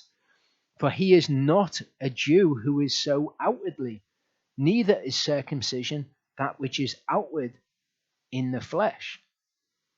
But a Jew is he who is so inwardly, and circumcision is that of the heart. So again, it's just the same message that Paul always writes. It's not about the circumcision as the be all and end all. That's not what decides whether you're saved or not. There are tons of Jewish people who are going around and they're circumcised, but their circumcision's counted as uncircumcision, which should show us that uncircumcision is not a desirable state in and of itself. Deuteronomy 10:12-16 is an important piece of scripture for us to understand. We can see that Paul draws many of the things which we've seen in his writings from this piece of scripture. People will say, okay, so, or they'll misunderstand that now circumcision's not important. Now it's all about the circumcision of the heart. They think after Yeshua, we're now circumcised in heart, whereas before Yeshua, we were circumcised in flesh. That is not the case. It has always been that we are to be circumcised in flesh and circumcised in heart. Abraham was circumcised in heart before flesh, and it has to be the same for us. So verse 12 says, "And now, Yisrael, what is Yahovah your Elohim asking of you? But to fear Yahovah your Elohim, to walk in all his ways, and to love him, to serve Yahovah your Elohim with all your heart, with all your soul, to guard the commands of Yahovah and his Torah, which I command you today for your good." Circumcision's not, uncircumcision's not. It's guarding the commands that's important. "See, the heavens and the heaven of heavens belong to Yahovah your Elohim, also the earth with all that is in it. Yahovah delighted only in your fathers to love them, and he chose their seed after them, you above all peoples, as it is today." So, do the Torah. That's important. "You shall circumcise the foreskin of your heart and harden your neck no more." Okay, to be uncircumcised in heart or uncircumcised in ear is to not be submitted to Yahovah, to not have faith or belief in Yahovah and his word. Just like we are required to be circumcised in heart, they were too. And that's the thing which is of primary importance, but it's not the thing which is the only important thing. In Jeremiah 4, verse 4, It says, circumcise yourselves unto Yahovah and take away the foreskins of your hearts. Just like you would circumcise yourself and remove the foreskin of your penis, you would take away the foreskin from your heart. Jeremiah 6:10, to whom shall I speak and give warning so that they hear? See, their ear is uncircumcised. That's that word arel, with foreskin, one with foreskin. Their ear is one with foreskin, is what that says. And they are unable to listen. See, the word of Yahovah is a reproach to them. They do not delight in it. They're not zealous for it. This is speaking of, or it speaks to, those people who hear that they're to be circumcised and they don't like it. They take no delight in that. The word of Yahovah is in fact a reproach to them because it's declaring that they are not in a correct position with Yahovah, that Yahovah would require something of them. Not the first time you hear it, but when you know that and you then refuse to become circumcised after that point, and you start making excuses like, well, Timothy wasn't circumcised until Paul circumcised him, and all the excuses come out. It's because one's heart is not circumcised. For somebody in that position, in fact, it wouldn't make any difference whether they got circumcised in the flesh or not. If they're uncircumcised in heart, that's the thing of primary importance. Circumcision is nothing and uncircumcision is nothing. What matters is whether you're doing it to follow Yahovah's word, if you're doing it through faith, if you're doing it because you are a new creature, if you're doing it to guard the commands of the Torah. Acts 7 verse 51 says, you stiff-necked and uncircumcised in heart and ears. And that word's a very interesting word. Circumcised is peritemno. Uncircumcised here is not acrobustia. It's not saying you are with foreskin in your heart and ears. It's saying you haven't circumcised your heart and ears. You are a perimetos. Okay, you haven't circumcised yourself, is what that says, in heart and ears. You always resist the Holy Spirit as your fathers did, so you also do. Ezekiel 44 verse 9. Okay, Ezekiel 40 through 48, talking of the millennial kingdom, a prophecy yet future, and it says, thus said the Master Yahovah, no son of a foreigner, uncircumcised in heart or uncircumcised in flesh, comes into my set-apart place, even any son of a foreigner who is among the children of Israel. It's always been a requirement. It's always going to be a requirement. You have to be circumcised in heart and in flesh. Jeremiah 9:23-26 says, thus said Yahovah, let not the wise boast in his wisdom, nor let the mighty boast in his might, nor let the rich boast in his riches. But let him who boasts boast of this, that he understands and knows me, that I am Yahovah doing kindness, justice, and righteousness in the earth. For in these I delight, declares Yahovah. See, the days are coming, declares Yahovah, when I shall punish all circumcised with the uncircumcised.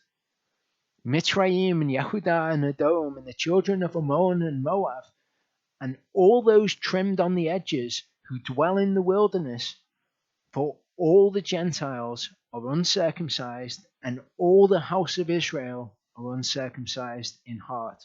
So we can see he's going to punish the circumcised, because the circumcision and the uncircumcision, or your circumcision or your foreskin, is nothing. What matters is whether you are circumcised in heart. And of course, being circumcised in heart, you then become circumcised in flesh, just like Abraham. Okay, so this is that reverse circumcision in Hellenistic Judaism again.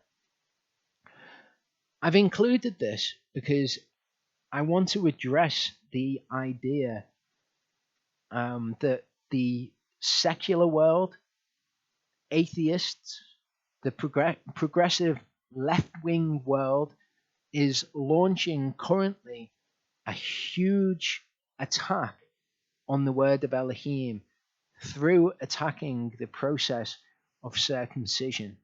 And I want you to be able to see how people in academia, secular atheistic people in academia, how they objectively view these things because they do not believe the word to be true. It says, although it is likely that Judeans inherited circumcision from other people groups, is it? In the wider Near East, Judean circumcision in the Hellenistic era had several distinct features.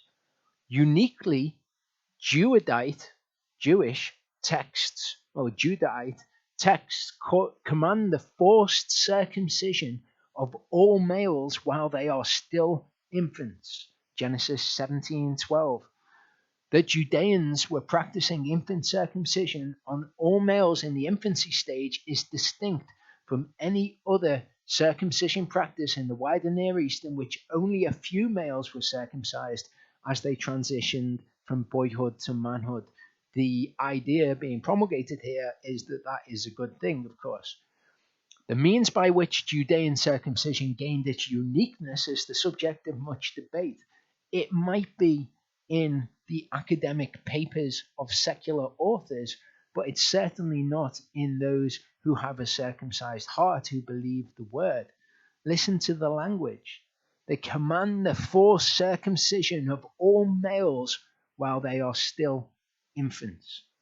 Now, it doesn't matter what the secular world, what the atheistic world think. We're not to judge them for their beliefs. We leave that to Yehovah. But it does matter when those beliefs start bleeding into the Torah movement and other people groups who follow Yehovah as they understand to. Here is an article written by a Jewish man. He says, for several decades, opposition to circumcision has been building in the United States and within the American Jewish community. This year, the people of San Francisco will see on their ballots a proposed ordinance banning circumcision entirely, with no exception for religious Jews or Muslims.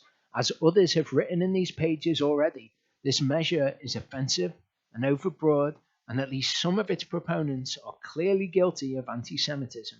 It's also, in my view, unconstitutional. Presumably, he means freedom to pursue religion. Civil liberty groups and Jewish organizations have roundly condemned it, and defeat seems likely. But San Francisco is a harbinger of things to come, and critiques of circumcision are not limited to the lunatic fringe. Opponents say that circumcision is a brutal, non-consensual mutilation of a child that results in a permanent loss of sensitivity. As somebody who is circumcised, I can tell you that that is not true. Our society doesn't allow parents to abuse their children, this argument runs, so why should we allow this particular form of violence, which is irrevocable and damaging? Proponents counter that circumcision reduces the risk of HIV transmission and some STDs, and that the mutilation in question is relatively minor, and that in the case of religious communities it is time-honored and religiously mandated. Personally, were it not for my Jewish heritage, I would never circumcise a child of my own. I do not have children, though my partner and I are considering it. There is no question that circumcision reduces sexual pleasure, which I find philosophically repugnant. This is a Jewish man. This is somebody who follows the scriptures as they understand to, and even they are being swayed by these kind of progressive left-wing, San Francisco area arguments to come from secular, atheistic academia. Academia is great, apart from when it's talking about spiritual issues, things like evolution and about the scriptures. It seems that those people have a zealousness for finding out information which is contrary to the Bible, or putting forward information which is contrary to the Bible. And it should be no surprise that the sign of the Abrahamic covenant, the covenant by which we are saved, the seal of the righteousness of the faith that we have has been under attack by atheists, by the Christian religion, lukewarm Torah keepers, and liberal pseudoscience. You'll see things like this. When will I be protected from genital mutilation? This is actually a clever bait and switch. Female circumcision, which actually is genital mutilation and is referred to as such, the removal of the clitoris, that is genital mutilation. But now this term has started to be used of male circumcision. Genital mutilation, you can actually find it referred to as male genital mutilation. And what caring mother would see something like this and not be at least partially swayed to think, well, this is something horrific. I can't do this to my child.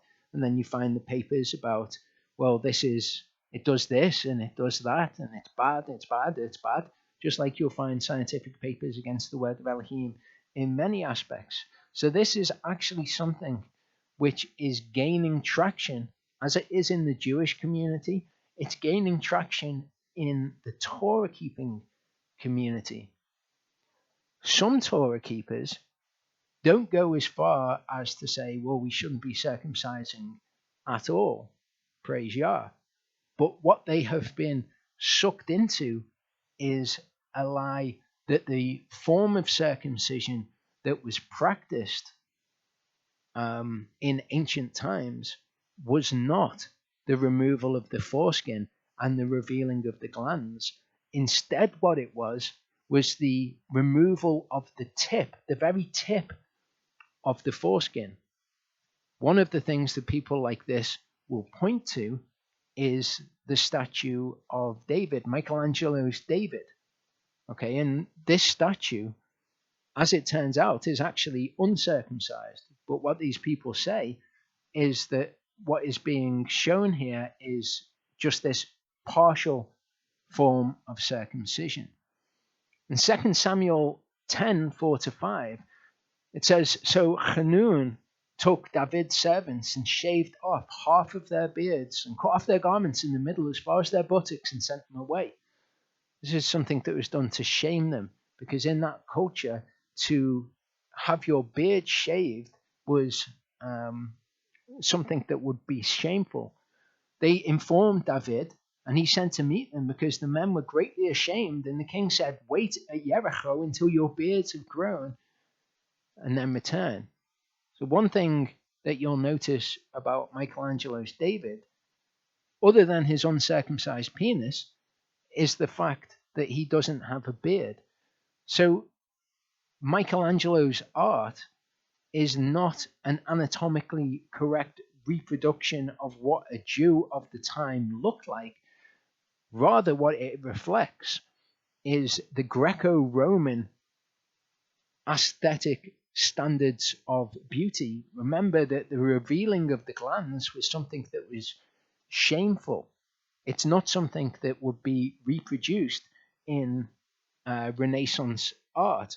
The idea that Michelangelo, a 26-year-old Florentian, was somebody who had an intimate knowledge of Jewish circumcision and accurately reflected that in his statue of David is a nonsense. But these are the sorts of crumbs that people who want to hold on to these things will gravitate towards. With Yeshua, Luke 2, verse 21, it says, and when 8 days were completed for him to be circumcised. Okay, so Yeshua was circumcised after 8 days. Michelangelo's David doesn't show David to be circumcised. In art of the same era, okay, you see Yeshua. This is Renaissance art from the area that we now know as Italy. Yeshua is depicted as uncircumcised. He's clearly older than 8 days old here, and yet he is shown as uncircumcised rather. It's because the art isn't accurately reproducing religious information or Jewish practices or anything like that. It's reflecting the norms of the time and of the societies in which this art was produced. This is from epispasm, circumcision in reverse. So epispasm is that procedure by which the skin of the penis is cut and then it forms a new foreskin. A simple surgical procedure called infibulation was another option for a defectively short foreskin. A surgeon would pierce the foreskin to receive a light wooden pin called a fibula. With the fibula inserted, the foreskin was held neatly closed. Infibulation was supposed to improve the voice and health of adolescent boys. But Celsus, the author of a medical text from the 1st century CE, doubts the therapeutic value of infibulation for this purpose. Infibulation could also be used by those who have been circumcised. Some circumcised Jews concealing their circumcision by drawing the skin around the penis forward and securing it with a fibula or with twine. Martial, the Roman poet, ridiculed an infibulated Jewish slave and derided another Jew whose fibula fell out at the bath. So again, here we've got evidence that in the Greek gymnasiums, the Roman baths, if you were circumcised, it was something to be ashamed of. Okay, we also have a hint here of infibulation being used by those who have been circumcised. As we saw in that medical text, when that herb was recommended, it was said that it was of no use for people who have been circumcised, because people who have actually been circumcised, have had the incision around the circumference, the cut around the perimeter, or who have had their foreskin cut off, have no foreskin to draw forward. We have the first hints here of the fact that some Jews of the day were doing this partial circumcision in order to be accepted by the Gentiles that were around them, or to not expose their glands.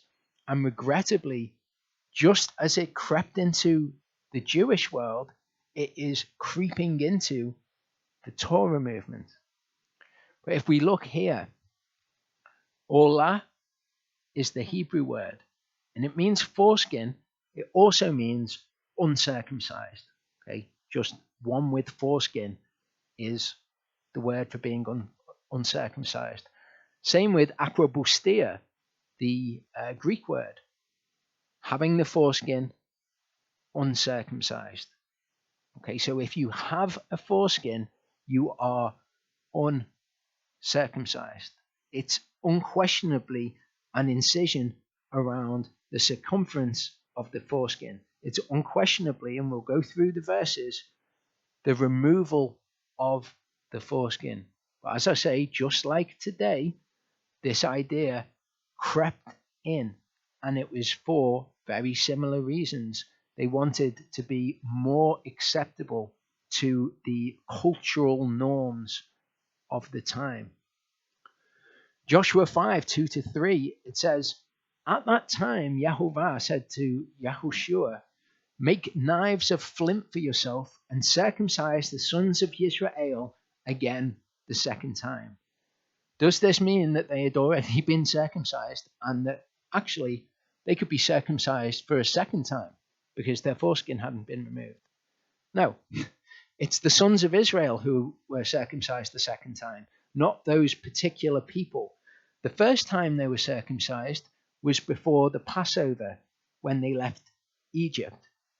This is when we see Zipporah throwing the foreskin at Moses' feet. That's the first time that the sons of Israel were circumcised. This generation in Joshua are the second generation, and so the sons of Israel needed to be circumcised again a second time. So Yahushua made knives of flint for himself, and he cut off the sons of Israel at what? The hill of foreskins. If he was just nicking the top of their foreskin, I think it would have been quite an incredible feat to come up with a hill of them. The scriptures always describe the cutting off of the foreskin as the practice of circumcision. But you'll notice that these people, up until this point, are not circumcised. But when Yehovah says, circumcise them, then they're circumcised. It's just like Timothy. It's just like Abraham. These people were justified by their belief. They were justified by before Yehovah. It was by their belief. Their circumcision came later. Okay, so we've got the Hebrew word translated as circumcise, because that's what the English practice is. So we translate it into English as circumcised, but it is this cutting off, to be cut off. So when you're told to maul the flesh of your foreskin, you're literally being told to cut off the flesh of your foreskin. Peritemno, the Greek word, is to cut around, i.e., to cut around the perimeter. Peritemno, perimeter, that's where you get that from. In Exodus 4:25 to 26, of course, in English, circumcise means to make an incision around the circumference. In Exodus 4:25 to 26, it says, and Zipporah took a sharp stone and cut off the foreskin of her son. Okay, karat is another word which means to cut off. If you're going to be cut off from the children of Israel, that's that word, karat, literally meaning cut something off. She cut off the foreskin of her son and she threw it at Moshe's feet and said, you are indeed a bridegroom of blood to me. This is regrettably emblematic of the response that many people have to circumcision today. But she didn't nip off the tip of the foreskin and flick it at him. She cut off the foreskin and threw it at his feet. So he let him go, and she said, you are a bridegroom of blood, because of the circumcision, the mulah, the feminine form there of mul, to cut off, because of the cutting off is essentially what that says. But again, it's the removal of the foreskin that we see throughout Scripture. 1 Samuel 18:25 to 27 says, and Shaul said, say to David, the king has no delight in any payment for the bride, but 100 foreskins of the Philistines. The Philistines were referred to as the uncircumcised, an uncircumcised man, a Philistine. What the bride price was 100 foreskins to circumcise 100 Philistines. Servants declared these words to David, pleased David well to become the king's son-in-law, and the days had not expired. David arose and went, he and his men, and they smote 200 men of the Philistines, and David brought their foreskins. He didn't bring 200 foreskin tips. He didn't bring, what was asked of him was not 100 foreskin tips. It was 100 foreskins in their entirety. That's what it is to take the sign of the covenant in your flesh. It is to cut off your foreskin. Genesis 34:22 to 25. Only on this condition would the men agree to dwell with us, to be one people. If every male among us is circumcised, as they are circumcised, their herds and their possessions and all their beasts, should they not be ours? Only let us agree with them and let them dwell with us. And all who went out of the gate of his city listened to Hamor and Shechem his son. Every male was circumcised, all who went out of the gate of his city. It came to be on the third day, when they were in pain, that the two sons of Yaakov, Shimon and Levi, Dinah's brothers, each took his sword and came boldly upon the city and killed all the males. Now, if this was the removal of the tip of your foreskin, if two men came into your city 3 days after it had happened, they're not going to be able to kill all of the men and to plunder the city as they did. Whereas if you have had your foreskin cut off, and again, I can attest to this from experience, on the 3rd day, you would be in pain and you would not be capable of defending your city. Recently, I cut my finger quite severely in the same sort of amount of flesh removed as if you cut off the tip of a foreskin using a potato peeler, and it dug right into my finger and took a piece of skin out that I would not have believed it was capable of beforehand. But 3 days after that happened, if somebody had come to attack, I would have been capable, if so minded, to defend myself. This event, the pain that's involved, the fact that they were able to kill all of the men who had had this done, is another example of what is happening here. In Joshua 5:7-9, it says, "And Yehoshua circumcised their sons, whom he raised up in their place. For they were uncircumcised, they were arel, they were ones with foreskin, because they had not been circumcised on the way." So again, it's the second generation. They were not circumcised along with the first generation, so they needed to be circumcised. And this is what he does. This is later in that passage we were reading before. He circumcised them. It came to be, when they had completed circumcising all the nation, they stayed in their places in the camp until they were healed. Again, if it's just this tip of the foreskin, they would not need to remain in the camp until they were healed. It might be a tiny inconvenience, a little bit of pain as you're walking around. Verse 9 says, "And Yehovah said to Yahushua, today I have rolled away the reproach of Mitzrayim from you." This is really important that we get our minds around what this is to Yehovah. When he's talking about, "I'll punish the circumcised with the uncircumcised," he sees the uncircumcised as something which is bad, those who have not taken the sign of the covenant. And he's calling the fact that they've been circumcised, they've removed their foreskins, that it is the reproach of Egypt which has been removed from them. This is a big deal to Yehovah. It's the one thing that he asks of Abraham to have himself at the age of 99 years old. People would like to say, "Oh, I'm old now, I'm not going to do it because I'm old." Abraham was 99, and the children born in his house. Okay, epispasm, circumcision in reverse again. This says, both confirming that many Jews neglected circumcision, again, as it was then, the same is true now in the Torah movement, and affirming the rabbinic commitment to it. The Talmud tells us that Jerusalem fell to the Romans and the temple was destroyed because Jews broke covenant by failing to circumcise their sons. So just like today, it was the same with the Jews then. Some Jews practiced a form of circumcision that did not show, as it was then. The same idea is creeping in now.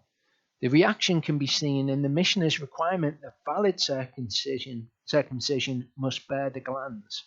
The need for this ruling implies that some Jews practiced a form of circumcision, perhaps by simply nicking the foreskin in a way that did not bear the glands.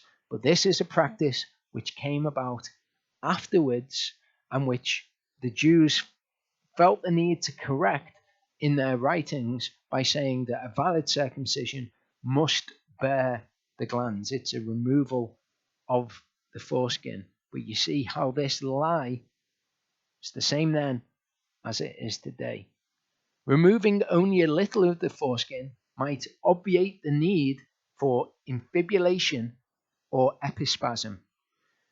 The need for, what was the need for it? It was the Greco-Roman culture by which they were surrounded. Jews who circumcised in this manner did not set out to abrogate the covenant of circumcision. They merely tried to keep the covenant without offending their Gentile neighbors by bearing the glands.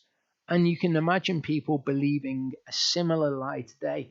Oh, I'm just going to nick the foreskin. I'm not trying to abrogate the covenant that was made with Abraham. I'm actually trying to do the covenant that was made with Abraham. When really, what is happening is people are doing what Charlie referred to Bilam or Balaam doing in Torah portion Balak.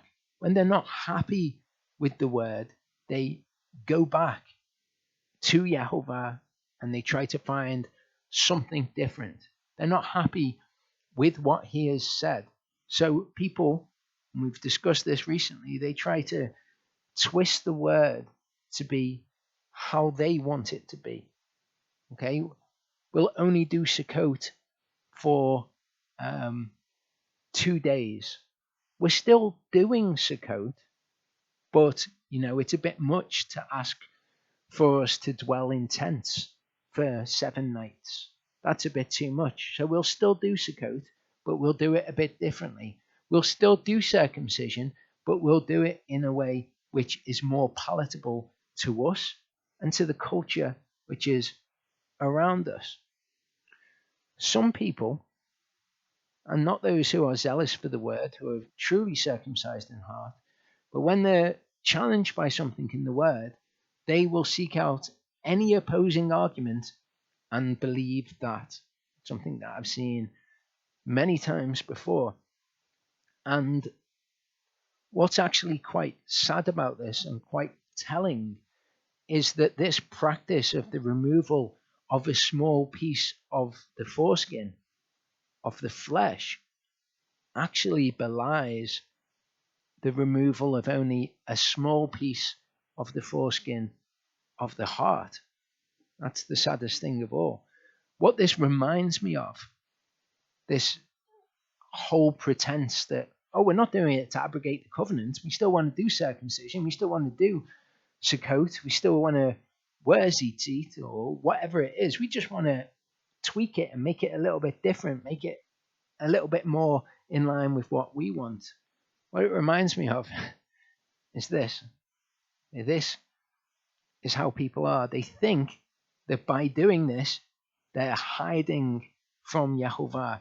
What's actually happening is they are uncircumcised in heart, they're stiff-necked, and they want to do another practice instead.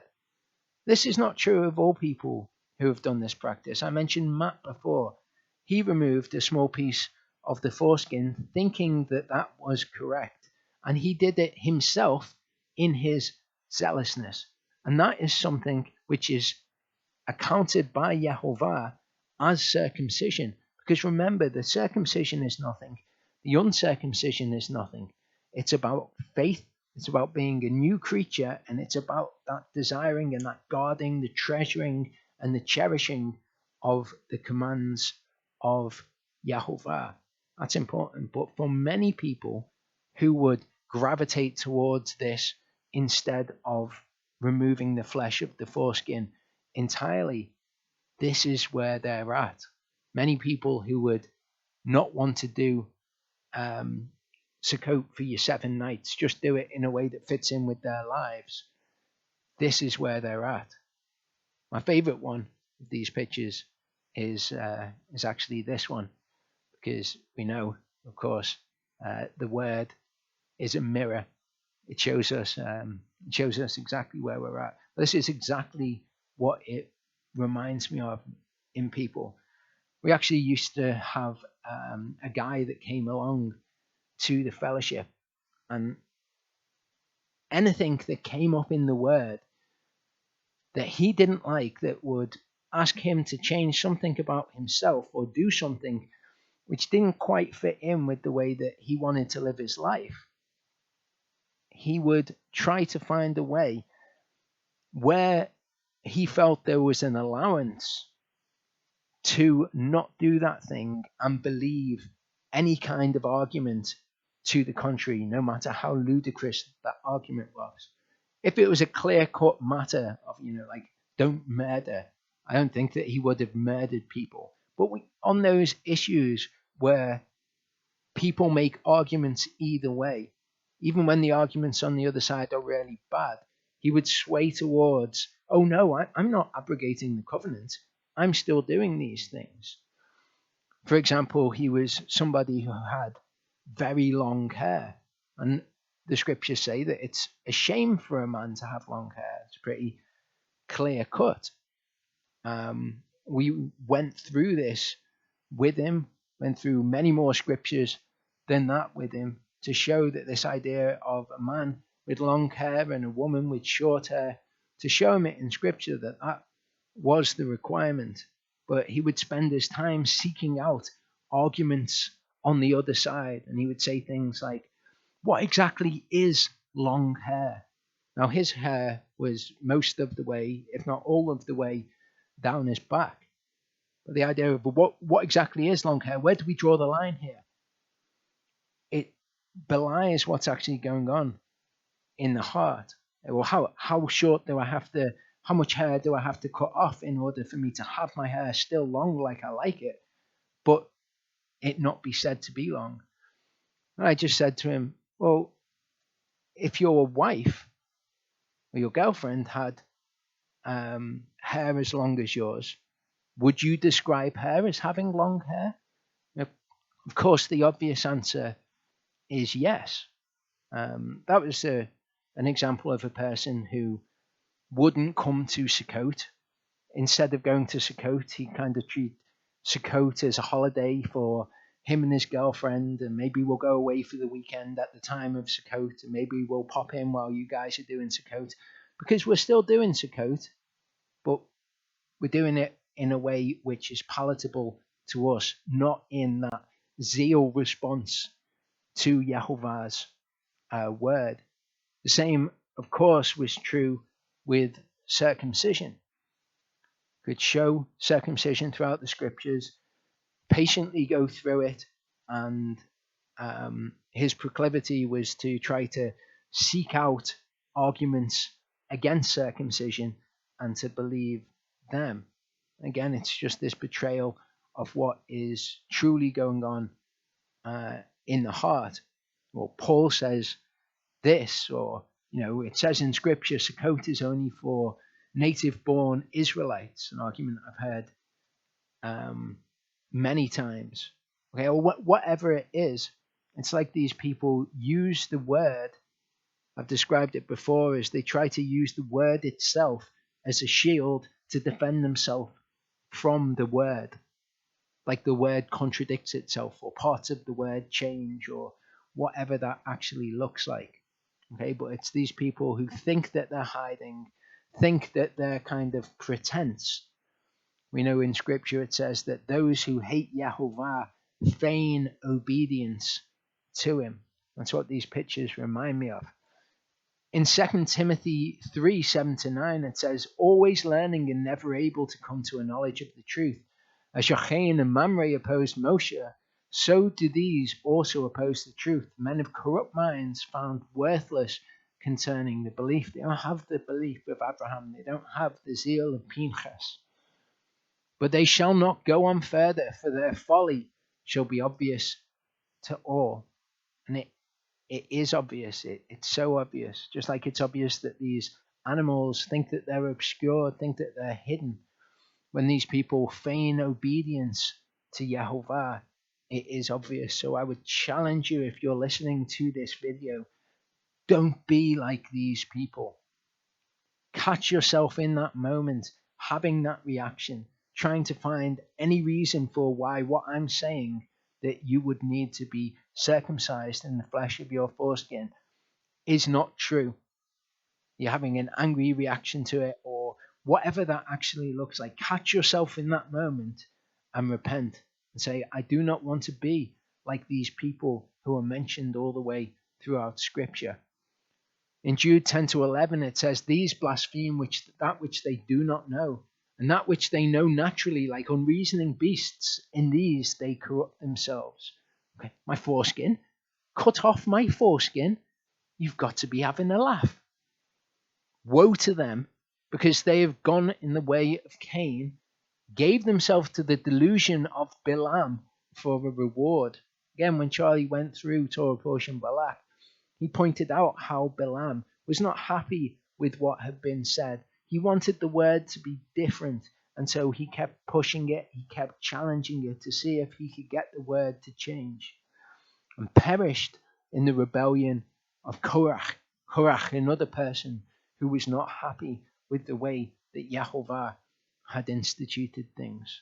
So if this has been your reaction, you have this opportunity now to catch yourself in that moment, for the word to be a mirror to you, and for you to not go away and forget what you look like, but to act and demonstrate your zeal for your belief in Yahovah, walking the steps of Abraham, who is a father of circumcision, not only to the circumcision, but to those who follow after him, though they had faith in uncircumcision. 2 Timothy 4:3-4 says, "For there shall be a time when they shall not bear sound teaching, but according to their own desires they shall heap up for themselves teachers tickling the ear."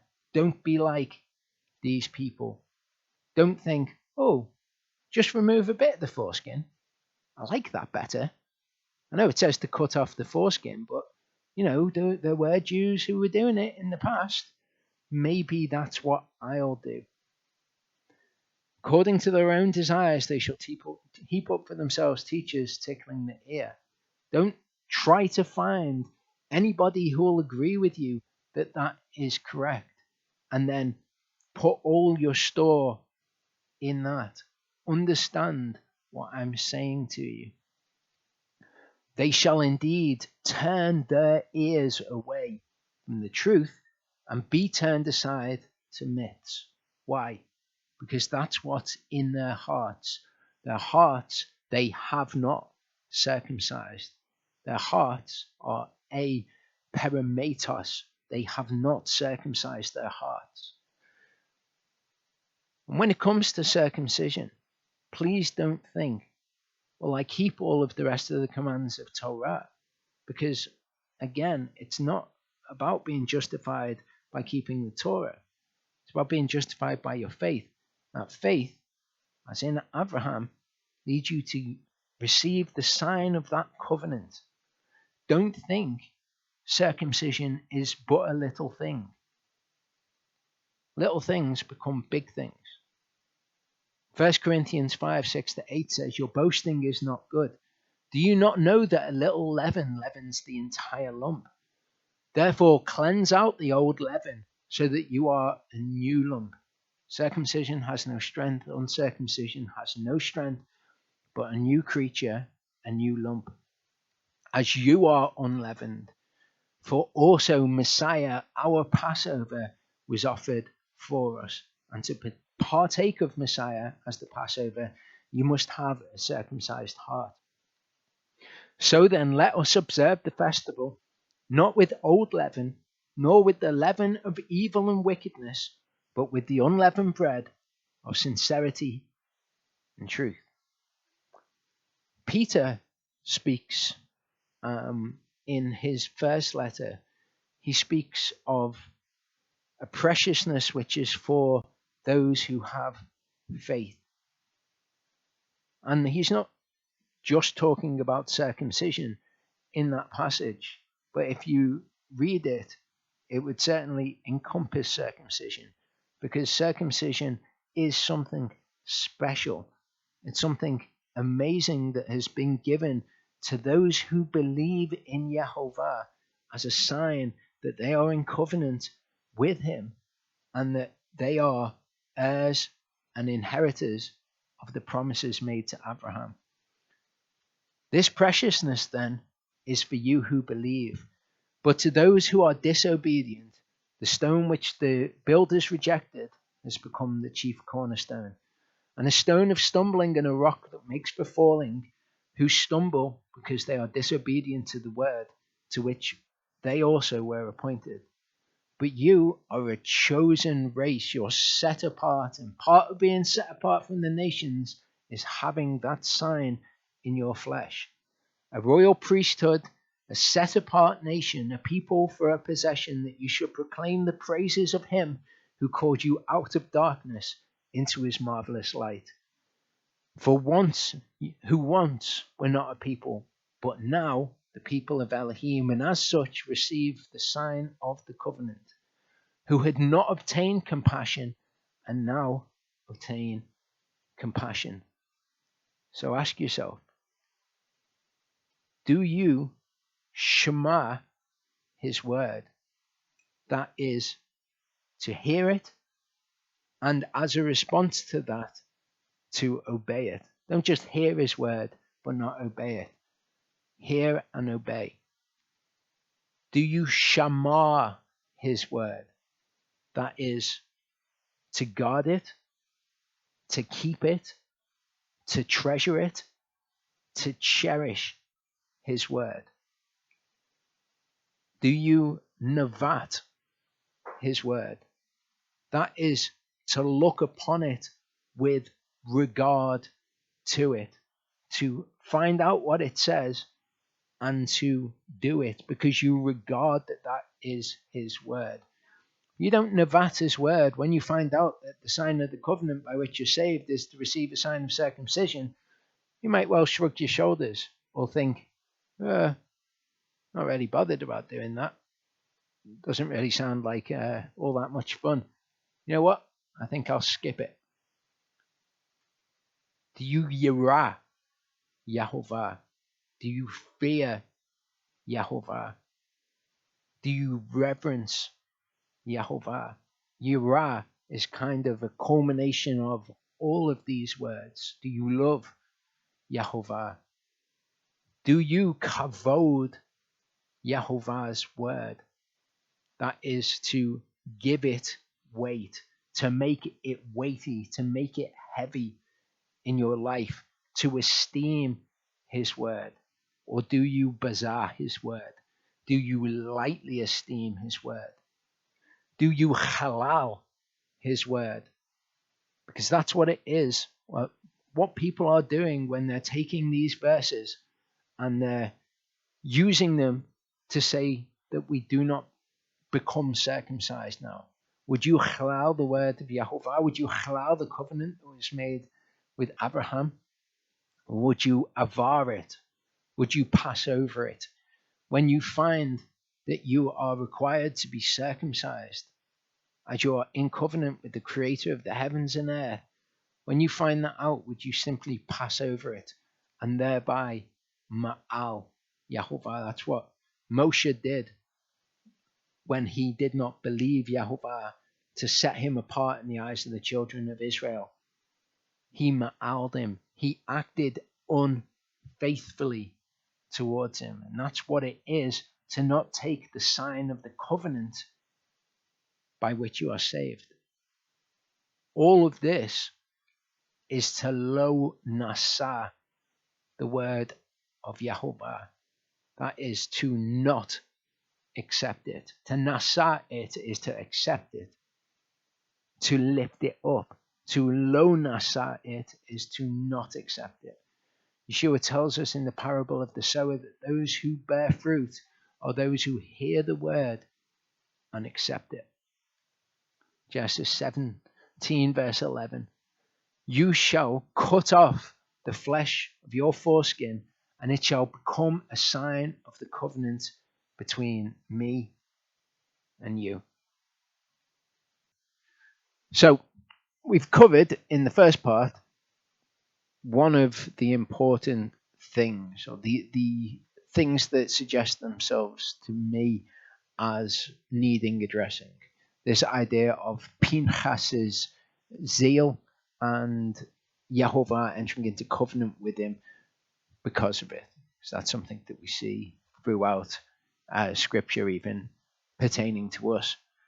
The other issue that stands out to me is the appointment of Yahoshua as leader to actually lead the second generation into the land. And And there's a whole lot of stuff that happens in Joshua's life, which is really interesting stuff. So I just briefly want to kind of walk through Joshua's life, a little bit of the book of Joshua. So this part, as I said before, is going to be a very short part. It's just some information about the tribes. The census has been taken. Them being told you've got to divide the land up, the inheritance, by lot, and then the daughters of Zelophehad, and we see a bit of Yahovah's justices, his mishpatim, in that. So Numbers 25:14 says, the name of the Israelite woman who was killed with the Midianite woman, the Israelite who was killed, was Zimri, son of Salu, a leader of her father's house among the Shemonites. Okay, and of course, Cosbi, the name of the Midianite woman who was killed was Cosbi, the daughter of Ser. He was head of the people of her father's house in Midian. Yehovah spoke to Moshe, saying, distress the Midianites, and you shall smite them, for they distressed you with their tricks, with which they deceived you in the matter of Pa'or, and in the matter of Cosbi, the daughter of a leader of Midian, their sister, who was killed in the day of the plague because of Pa'or. So actually, a lot of the stuff which is mentioned in this Torah portion, we're going to see happen or mentioned again, the bulk of the information about in next week's Torah portion. So this idea of distress the Midianites, to go to war with the Midianites, we'll see that next week. The idea of the inheritance being divided up by lot, and we'll also see the daughters of Zelophehad again in next week's Torah portion. Numbers 26:1 says, it came to be after the plague, the Yehovah spoke to Moshe and Eleazar, son of Aharon the priest, saying, take a census of all the congregation of the children of Israel from 20 years old and above, by their fathers' houses, everyone going out to the army in Israel. So we've got a census being taken. We know that when a census is taken, half shekel of silver has to be paid for the ransom of each soul among the children of Israel. So in order for them to be counted, this half shekel has to be paid. So that is something that will have happened in this census. So Moshe and Eleazar the priest spoke with them in the desert plains of Moab by the Jordan of Jericho, saying, take a census of the people from 20 years old and above, as Yehovah commanded Moshe and the children of Israel who came out of the land of Mitzrayim. So it's the same deal. It's those who are 20 years old and above, those who are going out to the Sava in Israel, the host, the division, or the army. So these are fighting men, and it's the same requirements that we saw with the first generation in Numbers 1 through 4. So in Reuven, the sons of Reuven, of Chanoch, the family of the Chanochi, of Palu, the family of the Palui, of Chetzron, the family of the Chetzroni, of Carmi, the family of the Carmi. There were 43,730 of them. The son of Palu was Eliab. So this is still Reuven. This is talking about Palu, from whom came the Palui. The sons of Eliab, Nemuel, Dathan, and Avram. This Dathan and Avram were the called ones of the congregation who contended against Moshe and against Aharon in the company of Korach when they contended against Yehovah. And the earth opened its mouth and swallowed them up together with Korach. When that company died, when the fire consumed 250 men, and they became a sign but the sons of Korach did not die. The sons of Shimon, according to their families, of Nemuel, the family of the Nemueli, of Yamin, the family of the Yamini, of Yachin, the family of the Yachini, of Zerach, the family of the Zachi, of Shaul, the family of the Shauli, 22,200. The sons of Gad, according to their families, of Zephon, the family of the Zephoni, of Chagi, the family of the Chagi, of Shuni, the family of the Shuni, of Ozni, the family of the Ozni, of Eri, the family of the Eri, of Arod, the family of the Arodi, of Areli, the family of the Areli. 40,500 of the sons of Gad. The sons of Judah, Er and Onan, and Er and Onan died in the land of Canaan. We read about that in Genesis 38. The sons of Yehudah, according to their families, of Shelah, the family of the Shalani, of Peretz, the family of the Partzi, of Zerach, the family of the Zachi. The sons of Peretz were Chetron, the family of the Chetroni, of Chamul, the family of the Chamuli, 76,500 of them. Sons of Yisachar, according to their families, of Tola, the family of the Tolai, of Puva, the family of the Puni, of Yashuv, the family of the Yashuvi, of Shimron, the family of the Shimroni, 64,300 from the tribe of Yisachar. Sons of Zebulun, according to their families, of Sered, the family of the Sadi, of Elon, the family of the Eloni, of Yachlael, the family of the Yachlaeli, 60,500 in Zebulun. The sons of Yosef, according to their families, by Manasseh and Ephraim. Of course, the tribe of Yosef is split up into two tribes. The sons of Manasseh, of Machir, the family of the Machiri, and Machir brought forth Gilad, of Gilad, the family of the Giladi. These are the sons of Gilad.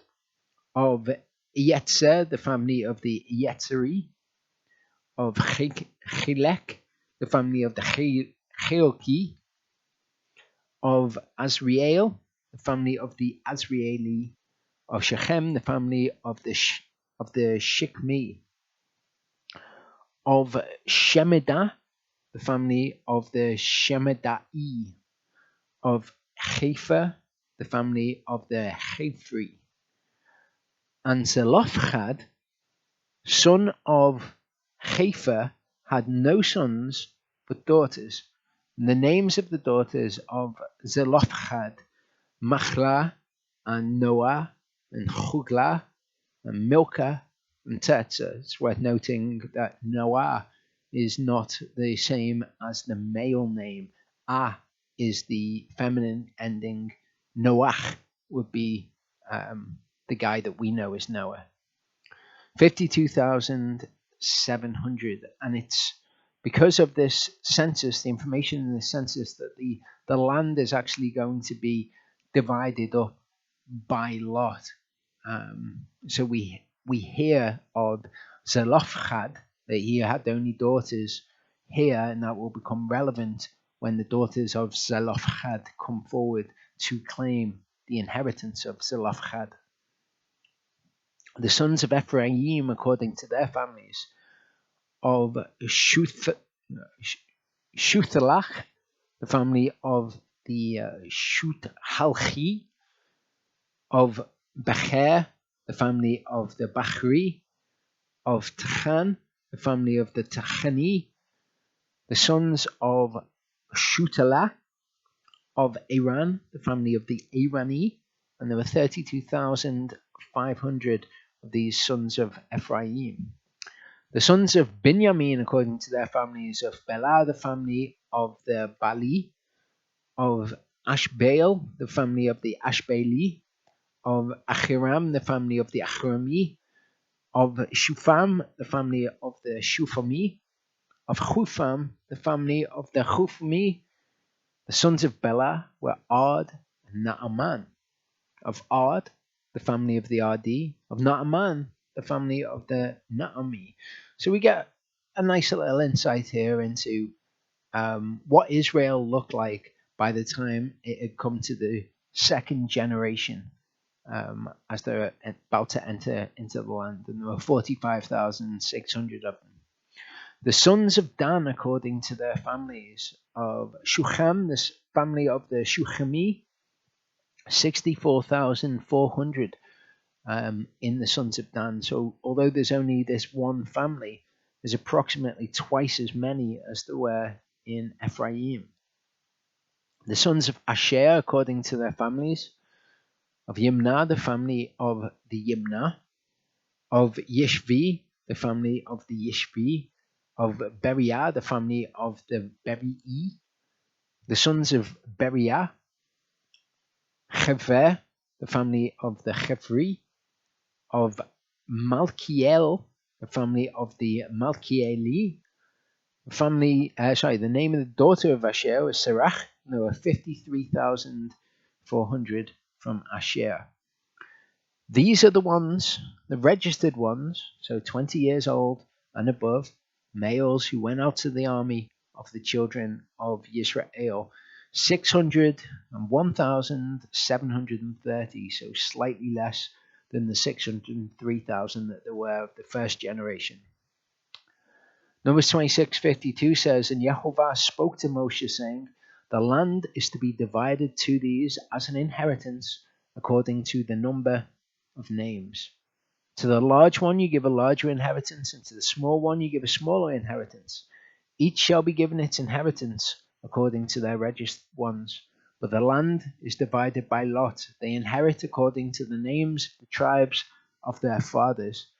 So this was all the males 20 years old and above, and that was in 12 tribes. The house of Joseph, the tribe of Joseph, being divided into 2 tribes. Whenever the tribes are counted in Scripture, there is always shown to be 12 tribes, even though there are actually in reality 13.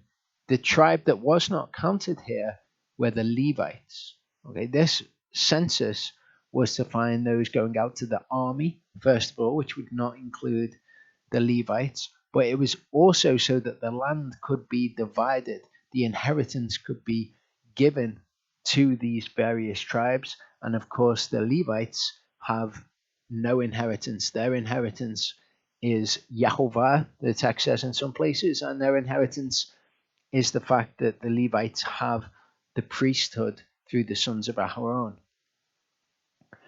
These are the registered ones of the Levi, the Levites or the Levites, according to their families, of Gershon, the family of the Gershoni, of Kahath, the family of the Kohathi, of Merari, the family of the Merari, and Gershon and Merari were responsible for carrying the actual tent itself. The Kohathi were the ones who carried all of the holy that was found therein. These are the families of the Levi, the family of the Livni, the family of the Chevroni, the family of the Machli, the family of the Mushi, the family of the Korchi, and Kahath brought forth Amram.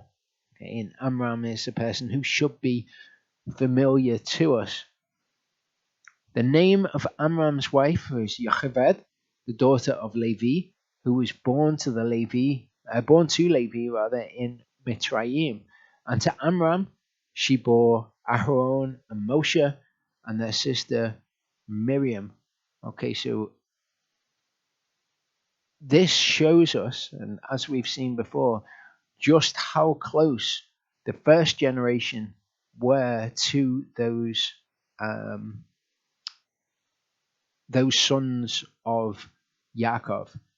Yocheved was the daughter of Levi. And to Aharon were born Nadav and Abihu, Eleazar and Ithamar. And Nadav and Abihu died when they brought strange fire before Yehovah. And the registered ones were 23,000, every male from Chodesh old and above, for they were not registered among the other children of Israel, because there was no inheritance given to them among the children of Israel. Also because they didn't go out to the army, much like when they were counted in the first generation. These are the ones registered by Moshe and Eleazar the priest, who registered the sons of Israel in the desert plains of Moab by the Jordan of Jericho.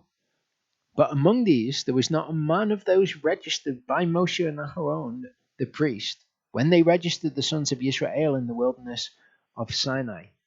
In other words, the first generation were the people who were registered in the wilderness of Sinai.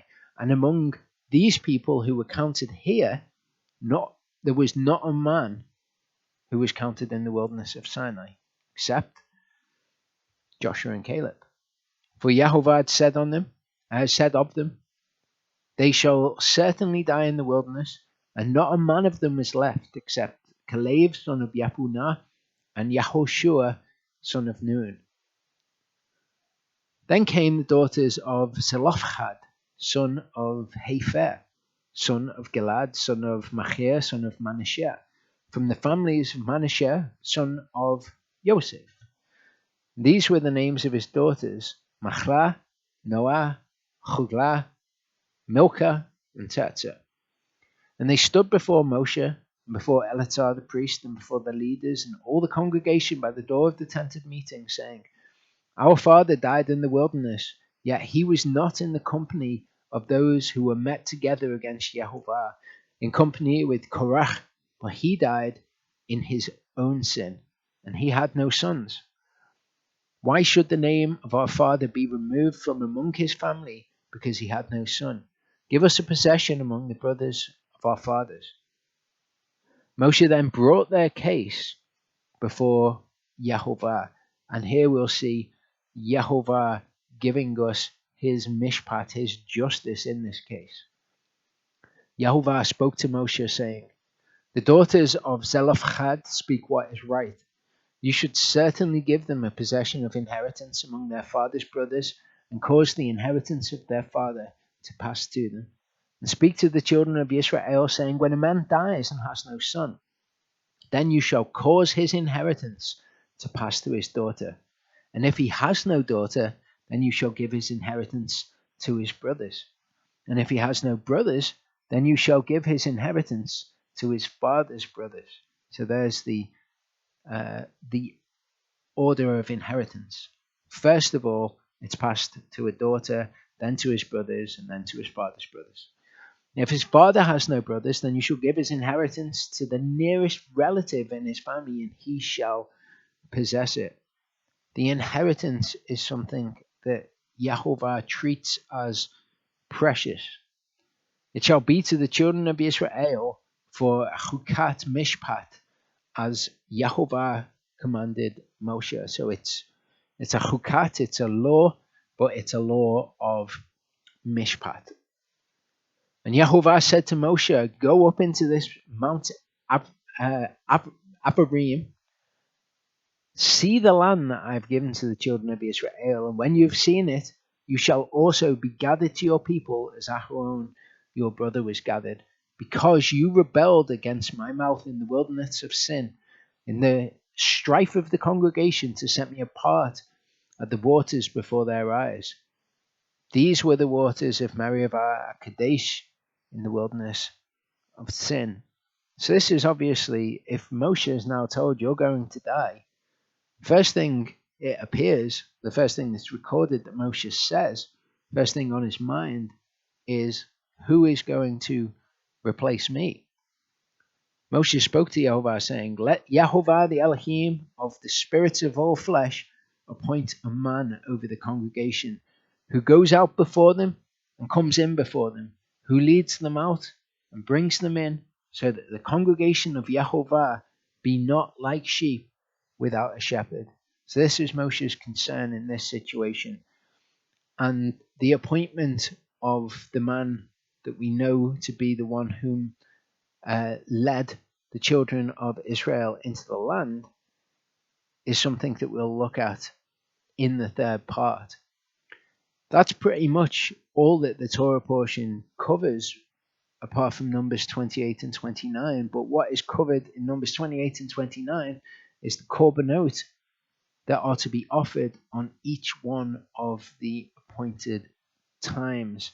I've taught on that recently in respect to what our spiritual sacrifices on those appointed times look like. It was in Torah portion Achrei Mot, and it's in the third part. What you'll notice here in the description is now we have timestamps for when the parts start. This is something that Jeffrey started to do. He started to send me these timestamps. So maybe within the week after the Torah portion is up, the description should contain these timestamps. So if you're going back and looking at recent Torah portions, you should be able to find the timestamps for the different parts in the description. Now, it's worth mentioning at this point, just while we do a bit of housekeeping, that it's come to my attention recently that perhaps emails are not getting through to me. Some emails are, but I've noticed one, that the amount of emails has gone down, and also in two particular cases, I've not received emails. Now, Jeff was trying to email me, and I couldn't receive email from him, but I could send email to him. It was, in fact, his responses to my email which didn't come through. But before that, there's a guy called Jordan and his wife Raquel, who had asked, does JP still use the same email? I had emailed Jordan, that never got through to him, and he had emailed me a whole load of times, and they never came through to me. Now, I tried to email his wife, Raquel. She didn't receive that email, and any emails that she sent to me weren't getting through either. And having come from a background in IT, I cannot possibly conceive of what could be happening there. But if people want to get in touch with me, don't use the light in the dark email anymore, because it seems unreliable. And if people have been sending emails, you've not received a reply. If I get an email, I will reply to it. It might take a little while. If I'm sat at the computer, I might reply straight away. If not, it might take a little while for me to get through the list of emails, but you will get a reply. So if you've sent an email and you've not got a reply, it's because I've not gotten the email. So I would say to use the email address, thewaybiblicalfellowship@gmail.com, and those emails should get through to me. So anyone who specifically wants to send an email. Also, I don't use Facebook anymore. I deleted the Facebook app off my phone, deleted the Messenger app off my phone. The one time that I'll go on Facebook is to post the teachings, and that's actually usually Ashley that does it on Shabbat, on the Ways page and on my personal page. But I don't actually use Facebook. So again, if people want to get in touch with me, send an email to thewaybiblicalfellowship@gmail.com. It is possible that I will see that I've gotten a message on Shabbat, but it's not guaranteed. Also, I don't get notifications to my personal Facebook account about messages, likes, comments, shares, any of those things on the Way Biblical Fellowship's page. Again, I don't know why. I used to get them, but I don't get them anymore. So if you've gotten a reply off the Facebook page, that's because I've specifically gone to the Facebook page and looked at the messages for something else, and I've seen your message and have replied to it. It was when I was going through last week, when I was looking at the Torah portion post from a previous week, I could see that there were comments on it. And I scrolled back through those posts and I could see that people fairly commonly commented on them. So if you've not received a reply on your comment or a like on your comment or whatever, it's because I don't actually get notifications for it. It would require me to manually go to Facebook. I don't use Facebook anymore. So long and short of it is, if you want a response to something, send it to the Way Biblical Fellowship at gmail.com. Okay, so I'll wrap this part up. We'll come back and we'll look at the book of Joshua. I think the important bit of information that I could give you about the korbanot that were offered on each one of the appointed times is when these korbanot were offered, and to tell you that when an offering was made, every single one of the offerings made atonement for the children of Israel, so that Yahovah could continue to dwell in the midst of the children of Israel. So it's interesting if we take note of the times, the actual appointed times when these things were offered, because it kind of gives us a broader understanding of when atonement was made. We think Passover, perhaps Yom Kippur, we think that's when atonement was made, but it actually wasn't. Atonement was continually being made for Yahovah to be able to dwell in the midst of the children of Israel.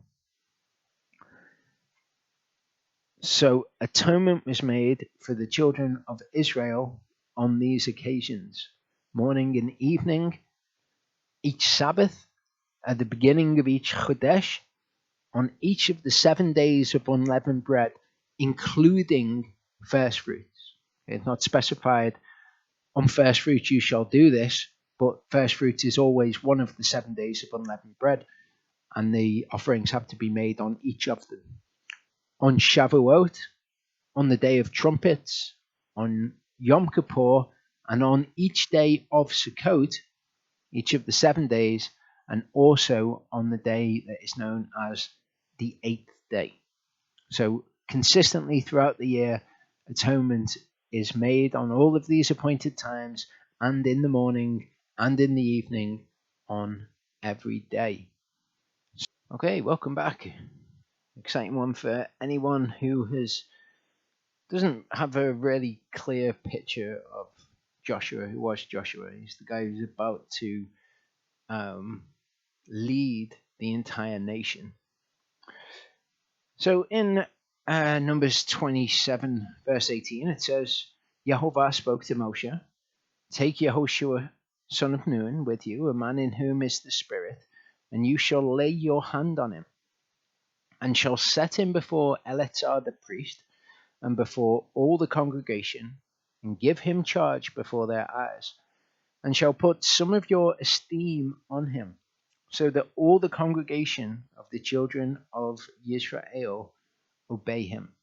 And he is to stand before Eleazar the priest, who shall inquire before Yahovah for him by the justice of the Urim. At his word they go out, and at his word they come in, both he and all the children of Israel with him, all the congregation. And Moshe did as Yahovah commanded him, and took Yehoshua, and set him before Eleazar the priest and before all the congregation, and laid his hands on him, and gave him a charge as Yahovah commanded by the hand of Moshe. Okay, so we should reckon with who Yehoshua is, so that we can start to build a picture of this man who is to lead Israel. In 1 Chronicles 7:20-27, it says, and the sons of Ephraim, Shuthelach, and Bered his son, and Tachath his son, and Elidah his son, and Tachath his son, and Zavad his son, and Shuthelach his son, and Etzer and Elad. But the men of Gath, who were born in that land, slew them, because they came to take their livestock. And Ephraim their father mourned many days, and his brothers came to comfort him. And when he went into his wife, she conceived and bore a son. And he called his name Beriah, because evil had come upon his house. And his daughter was She'erah, who built lower and upper Beth Horon, and Utzan She'erah. And Rephach was his son, as well as Resheph, and Talach his son, and Tachan his son. Ladan his son. And now some people that are important to understand who Yahushua is. Okay, we know, we've mentioned before, that he's from the tribe of Ephraim. We've got Amihud his son, Elishama his son, Nun his son, and Yahushua his son. Yahushua, son of Nun, son of Elishama, son of Amihud. That's who he is. In Numbers 1 verse 10, when the heads of the fathers' tribes are being elected by Yehovah, he says, from the sons of Yosef, from Ephraim, Elishama, son of Amihud, from Manasseh, Gamliel, son of Pedazur. So that is the head of the father's tribe in the first generation. Elishama's son was Nun. Nun was the father of Yahushua. So within Yahushua's lineage, you have leaders of Yisrael. That doesn't really give us too much of an insight into who Joshua is. In Exodus 24:13-15, this is just before Yahovah gives Moshe the Torah. They conclude the covenant, and then Yahovah says, now come up to the mountain and I will give you the Torah. It says, and Moshe arose with his assistant Yahushua, and Moshe went up to the mountain of Elohim. So there we have Yahushua. First time that we see him, Moses arose with his assistant. That's who Yahushua is. And he said to the elders, wait there for us until we come back to you. We come back to you. They're both going to go up to the mountain. And see, Aharon and Cher are with you. Whoever has matters, let him go to them. So Aharon and Cher, they're left in charge. Yahushua accompanies him to the mountain. And Moshe went up into the mountain, and a cloud covered the mountain. So Yahushua is left at the base of the mountain. That means that Yahushua is not present for the sin of the golden calf. In Exodus 32:15-18, it says, and Moshe turned and went down from the mountain, and in his hand were 2 tablets of the witness, tablets written on both their sides, written on the one and on the other. And the tablets were the work of Elohim, and the writing was the writing of Elohim engraved on the tablets. This is very similar, actually, to something that we see in Yahushua's life when they engrave the Torah on the altar. This is the writing of men at that point, but there's certain parallels there, many more parallels that we'll see as we go through this. And Yahushua heard the noise of the people as they shouted, and he said to Moshe, a noise of battle in the camp. But he said, it's not the sound of those who shout of might, nor is it the sound of those who cry out in weakness, but the sound of singing that I hear. So this is the first time that we see Yahushua speak. And what he says is actually not correct. Moshe says, no, it's not like that. It's like that. It's like this. And Yahushua very much is Moshe's assistant. He's learning from Moshe as he goes. Exodus 33 verse 11. So just after this, it tells us, thus Yahovah spoke to Moshe face to face, as a man speaks to his friend, and he would return to the camp. But his servant Yahushua, son of Nun, a young man, did not leave the tent. So this is the tent of meeting. Yahushua is going in as Moshe's assistant, and while Moshe is going back to the camp, Yahushua did not leave the tent. Numbers 11:27-29, it says, a young man ran and informed Moshe and said, Eldad and Medad are prophesying in the camp. And Yahushua, son of Nun, Moshe's assistant from his youth, answered and said, Moshe, my master, forbid them. Then Moshe said to him, are you jealous for my sake, or zealous for my sake, the same word? Oh, that all the people of Yahuwah were prophets, and that Yahuwah would put his spirit upon them. So again, we've got Yahushua speaking here and learning from Moshe. Numbers 11, sorry, that's the same scripture. Numbers 13, verse 30 says, and Caleb silenced the people before Moshe. Now this is interesting. The first time the people are rebelling after the sin of the spies, it's Caleb who silences the people before Moshe. Yahushua is not actually mentioned at this point. The way that it goes down, according to the Torah, is that Caleb silences them. In Numbers 14, so shortly after this, we see Yahushua, son of Nun, and Caleb, son of Yefunah, who were among those who spied out the land. Both of them tore their garments, and they spoke to all the congregation of the children of Israel, saying, the land we passed through to spy out is an exceedingly good land. If Yahuwah is delighted in us, then he shall bring us into this land and give it to us, a land which is flowing with milk and honey. Only do not rebel against Yahuwah, nor fear the people of the land, for they are our bread. Their defense is turned away from them, and Yahuwah is with us. Do not fear them. And I would suggest that what we see at this point is something that we actually see in Yahushua throughout the Torah. And what I would suggest that is initial hesitance, that perhaps an initial fear, but when it comes to it, Yahushua will stand on the word of Yahuwah. He demonstrates this fear, but then that is overcome with the word of Yahuwah. No matter how afraid he is, and we're going to see numerous examples of this, no matter how afraid he is, it's always the word of Yahuwah that he goes with. And he actually turns out to be a very effective leader.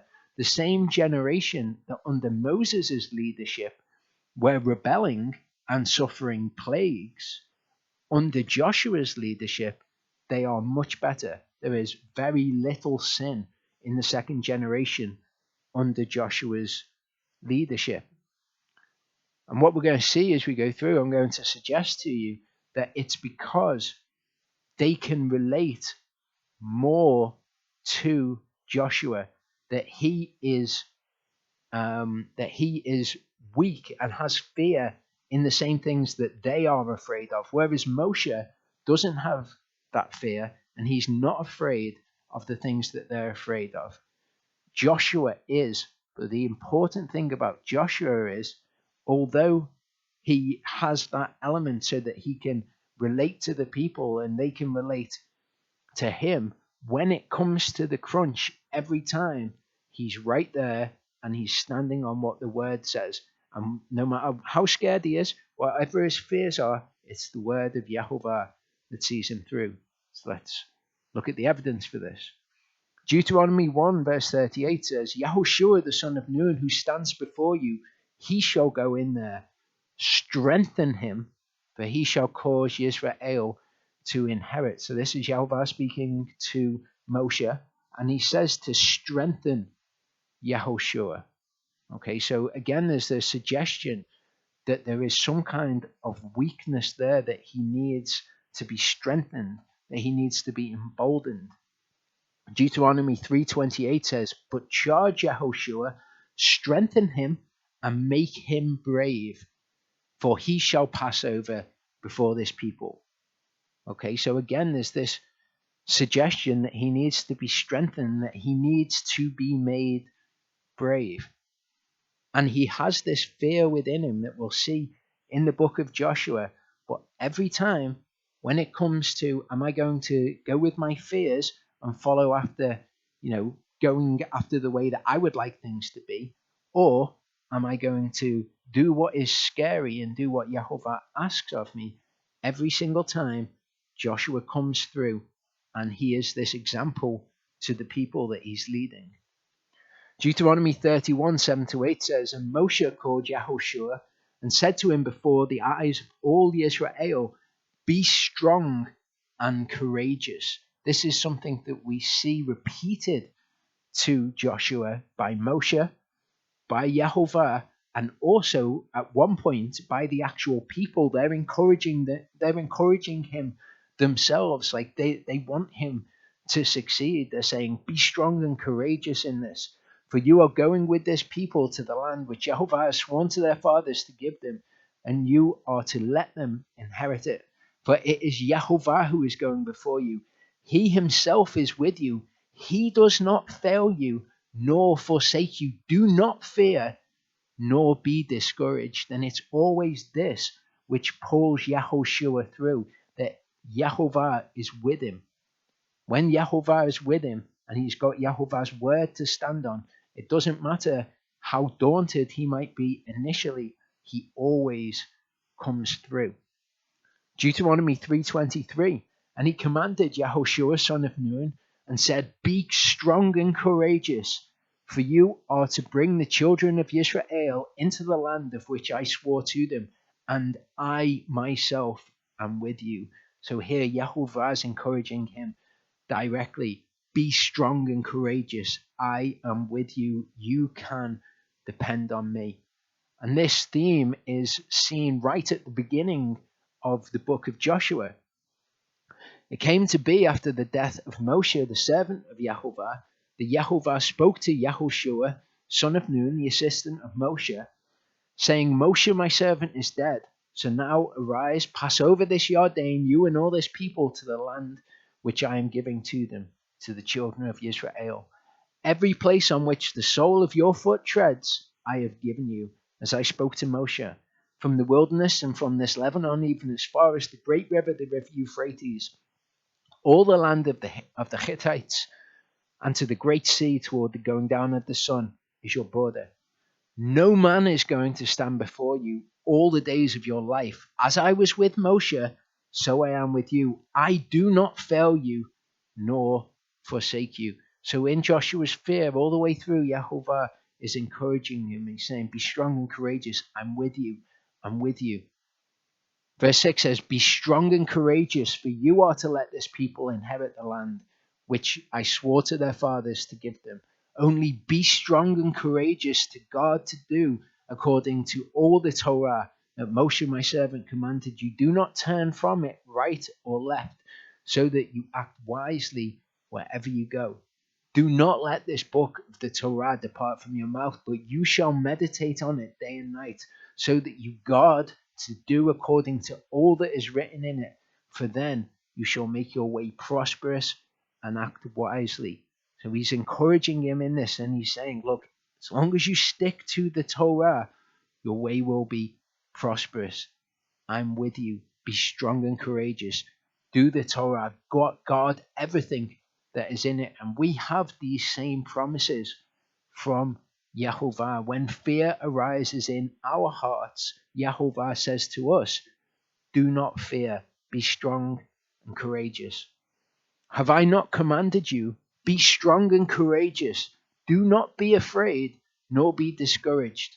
For Yehovah your Elohim is with you wherever you go.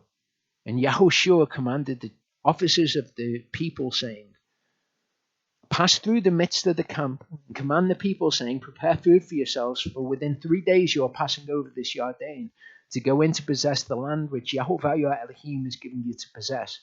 And Yahushua spoke to the Reubenites and to the Gadites and to the half-tribe of Manasseh, saying, Remember the word which Moshe, servant of Yehovah, commanded you, saying, Yehovah, your Elohim, is giving you rest, and he shall give you this land. Let your wives, your little ones, and your livestock stay in the land which Moshe gave you beyond the Jordan. But you shall pass before your brothers in fives, all your brave fighters, and shall help them. Until Jehovah has given your brothers rest, as unto you, so shall they also take possession of the land which Jehovah your Elohim is giving them. Then you shall return to the land of your possession, and shall possess that which Moshe the servant of Jehovah gave you beyond the Jordan toward the rising of the sun. And we'll actually see that event happen in next week's Torah portion. And they answered Yehoshua, saying, all that you have commanded us, we do. Wherever you send us, we go. According to all that we obeyed Moshe, so we obey you. Only let Yehovah, your Elohim, be with you as he was with Moshe. So the people are encouraging Yehoshua at this point. Whoever rebels against your command and does not obey your words in that you command him, he is put to death. Only be strong and courageous. You can almost see it in Moshe and Yehovah and the people. They know that Joshua has got it in him. They know that he believes Yehovah. He's a man who followed Yehovah wholly. The thing that he is encouraged in is to be strong and courageous. And we know that Yehoshua is a picture of Yeshua. In fact, at the end of Yehoshua's life, his name is Yeshua. You read Yeshua, son of Nun, in the scriptures. He has these fears the same as the people have them. When it came to Moshe, that wasn't really the case. Moshe was very resolute. Moshe's faith was unwavering, which is excellent. But Yehoshua, they listened to him. They seemed to be on his side. They would encourage him to be strong and courageous. And in return, they believed as Joshua believed when they went into the land under his leadership in particular. We know he's a picture of Yeshua, and the same is true of Yeshua. In Hebrews 4 verse 15 it says, for we do not have a high priest unable to sympathize with our weaknesses, but one who was tried in all respects as we are, apart from sin, just like Yehoshua. We see he is tried in all respects as the people of Israel are, but the difference is that he is without sin.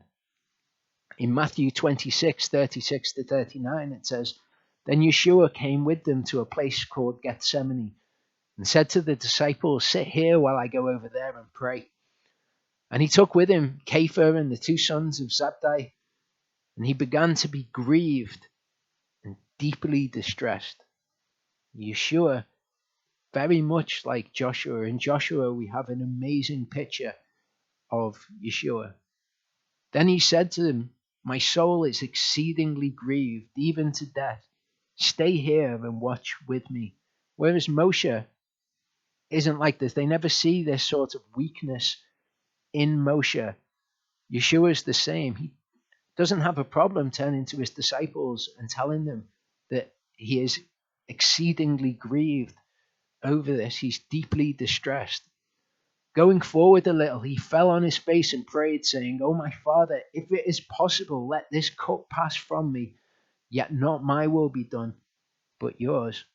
And Yeshua is our example. We can look to when Yeshua did this, that he was distressed and he was grieved, and yet he did what the will of the Father is. And we can look to Yeshua, and these people, they could look to Yehoshua for this same encouragement, that even though he was afraid, okay, he would stand on the Father's word. He would do the Father's will. It was the same thing for him. You be willing, let this cup pass from me. Yet not my will, but yours be done. In Galatians 3:22 to 25, it says, the scripture has shut up all mankind under sin, that the promise by belief in Yeshua Messiah might be given to those who believe. But before belief came, we were guarded under Torah, having been shut up for the belief being about to be revealed. Okay, so the scripture has shut up all mankind under sin. The Torah, we were guarded under Torah until belief came. It's another name for Torah. What else is Torah called? Moses. We were guarded under Moses until belief came, until Yahushua came, who was that example of belief. Moses was fairly unyielding. Nobody paralleled Moses in his obedience. It was just unwavering, and he did whatever Yahovah said to do. Yahushua, a picture of Yeshua, though, he was different. The people could relate to him, that he was fearful as they were fearful, but he had belief, and they could take that belief. And the people under his leadership undoubtedly stopped being the rebellious people that they were when they only had Moshe without that example of belief. Therefore, the Torah, Moshe, became our trainer unto Messiah, Yahushua, in order to be declared right by belief. And after belief has come, we are no longer under a trainer. And that's what we see with these people. These people begin to believe. They don't just have the word, they don't just have Moshe, they have this example of belief as we have in Yeshua. Hebrews 4, 1-3 says, Therefore, since a promise remains of entering into his rest, let us fear lest any of you seem to have come short of it. For indeed the good news was brought to us as well as to them. But the word which they heard did not profit them, not having been mixed with belief in those who heard it. And we see examples of this, primarily the first generation, but we do see the second generation acting in this same way. But there was a change in their behavior when that example, Yahushua, a picture of Yeshua, came, that example of belief. The word didn't profit them when it wasn't mixed with belief. For we who have believed do enter into that rest. Picture being clear here. Yahushua led those people into the inheritance of the land.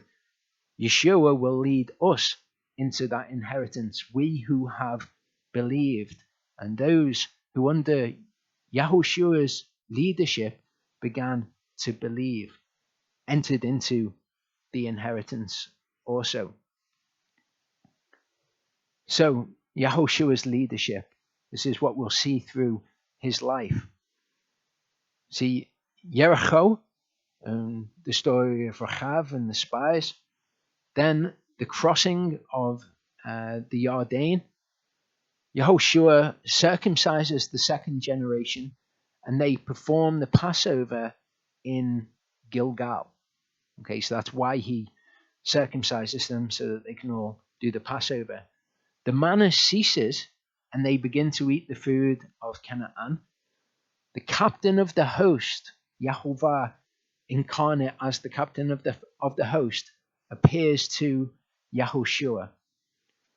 Jericho, when the walls fall, this is the order that happens in the book of Joshua.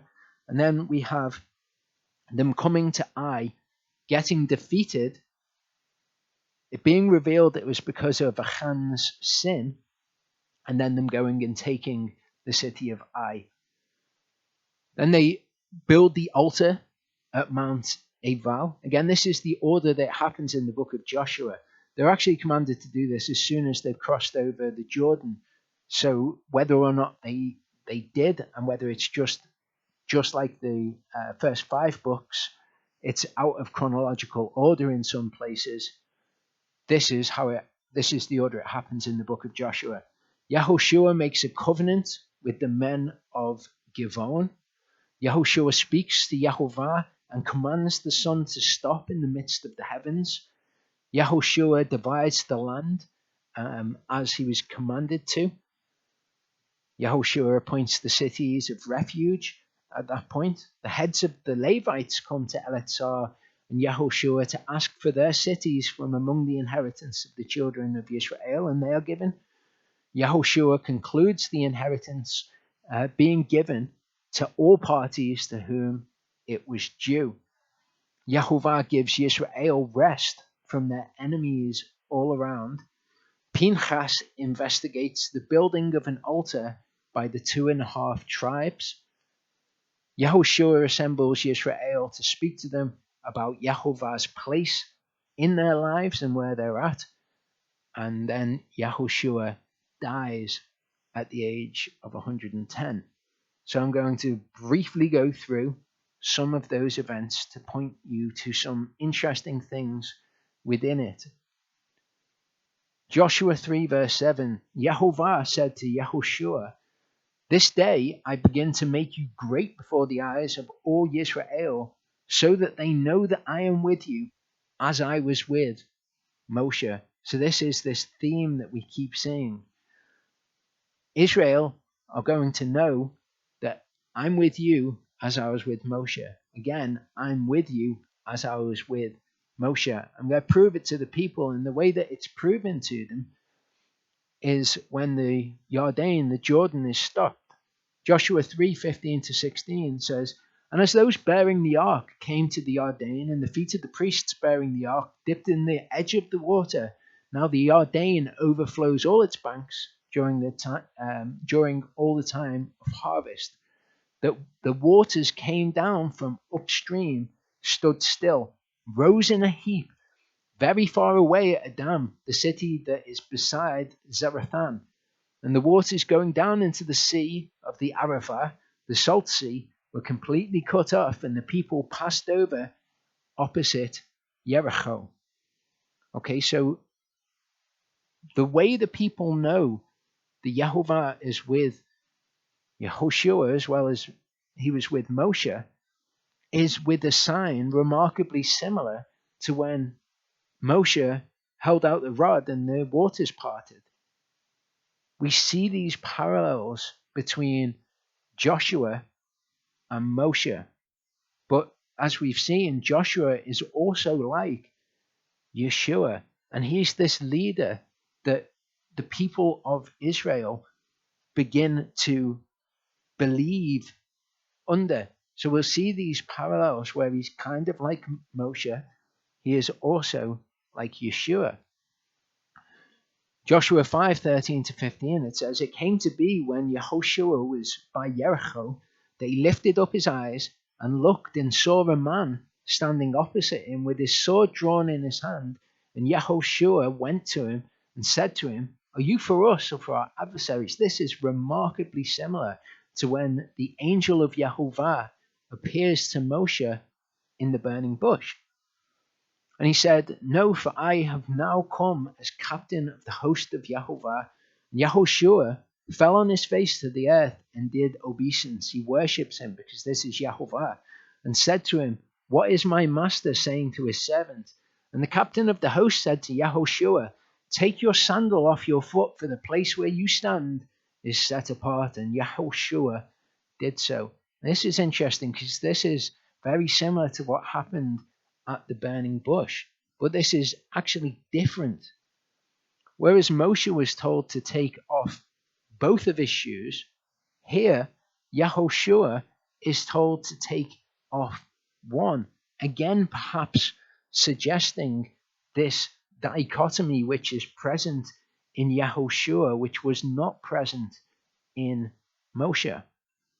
Joshua 7:2-12 says, "Now Yahushua sent men from Jericho to Ai, which is beside Beth Aven, on the east side of Bethel, and spoke to them, saying, 'Go up and spy out the land.'" Again, this is remarkably similar to events that we see in the life of Moshe.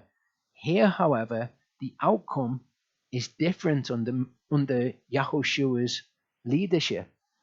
"And the men went up and spied out Ai. And they returned to Yahushua and said to him, 'Let not all the people go up, but let about 2,000 or 3,000 men go up and smite Ai. Do not make all the people toil up there, for the people of Ai are few.'" And about 3,000 men went up there from the people, but they fled before the men of Ai. The men of Ai smote about 36 men, for they pursued them from before the gate as far as Shepharim, and smote them on the descent. So the hearts of the people melted and became like water. Okay, so imagine what Moshe's response would have perhaps been in this case. Do you think that Moshe's heart would have melted and been like water? It's not the way that Moshe comes across to me. And again, just to re-emphasize here, I do think we have this beautiful picture of kind of by the works of the Torah, by the works of Moshe alone, instead of Moshe with belief. Not that Moshe didn't have belief, but we've got the example of Yahushua, who has that weakness, he has that fear in the face of these things, just like Yeshua did. But just like Yeshua, he demonstrates belief to the people. They see that he's scared, but he goes ahead and he stands on the word of Yahovah. And no matter how scared he is, he always is obedient. Yahushua tore his garments and fell to the earth on his face before the ark of Yahovah until evening, both he and the elders of Israel, and they put dust on their heads. And Yahushua said, O Master Yahovah, why have you brought this people over the Jordan at all, to give us into the hand of the Amorites to destroy us? Who does he sound like here? He sounds like the people. He has these similar fears as the people. If only we had been content to stay beyond the Jordan. But who does he sound like now? Oh Yehovah, what do I say when Israel turns its backs before its enemies, and the Canaanites and all the inhabitants of the land here, and shall surround us and shall cut off our name from the earth? What then do you do for your great name? So here he sounds like Moshe. He's the synthesis of these two things, but he shows belief in this circumstance. He actively demonstrates what it is to have faith, as Yeshua does. Yahovah said to Yahushua, Rise up, why are you lying on your face? Yisrael has sinned, and they have also transgressed my covenant which I commanded them. So he comes and he says, Why did you bring the people over here if it wasn't actually true that you were going to be with them? And Yahovah says, Rise up, why are you lying on your face? They've sinned against me. So Yahushua knows that his word is true at this point. His fear was that Yahovah was going against his word and he was appealing to him. But Yahovah says, no, these people have sinned. They've transgressed my covenant which I commanded them. And they have even taken some of that which is under the ban, and have stolen and deceived, and also put it among their own goods. And the sons of Israel shall not be able to stand before their enemies. They are going to turn their backs before their enemies, for they have become accursed. I am not with you anymore, unless you destroy that which is under the ban from your midst. In Joshua 8:33-35, we see all Israel, the sojourner, as well as the native, with their elders, officers, and judges, stood on either side of the ark before the priests, the Levites, who bore the ark of the covenant of Yahovah. Half of them were in front of Mount Gerizim, and half of them in front of Mount Ebal, as Moshe, the servant of Yahovah, had commanded before, that they should bless the people of Israel. And afterward, he read all the words of the Torah, the blessings and the cursings, according to all that is written in the book of the Torah.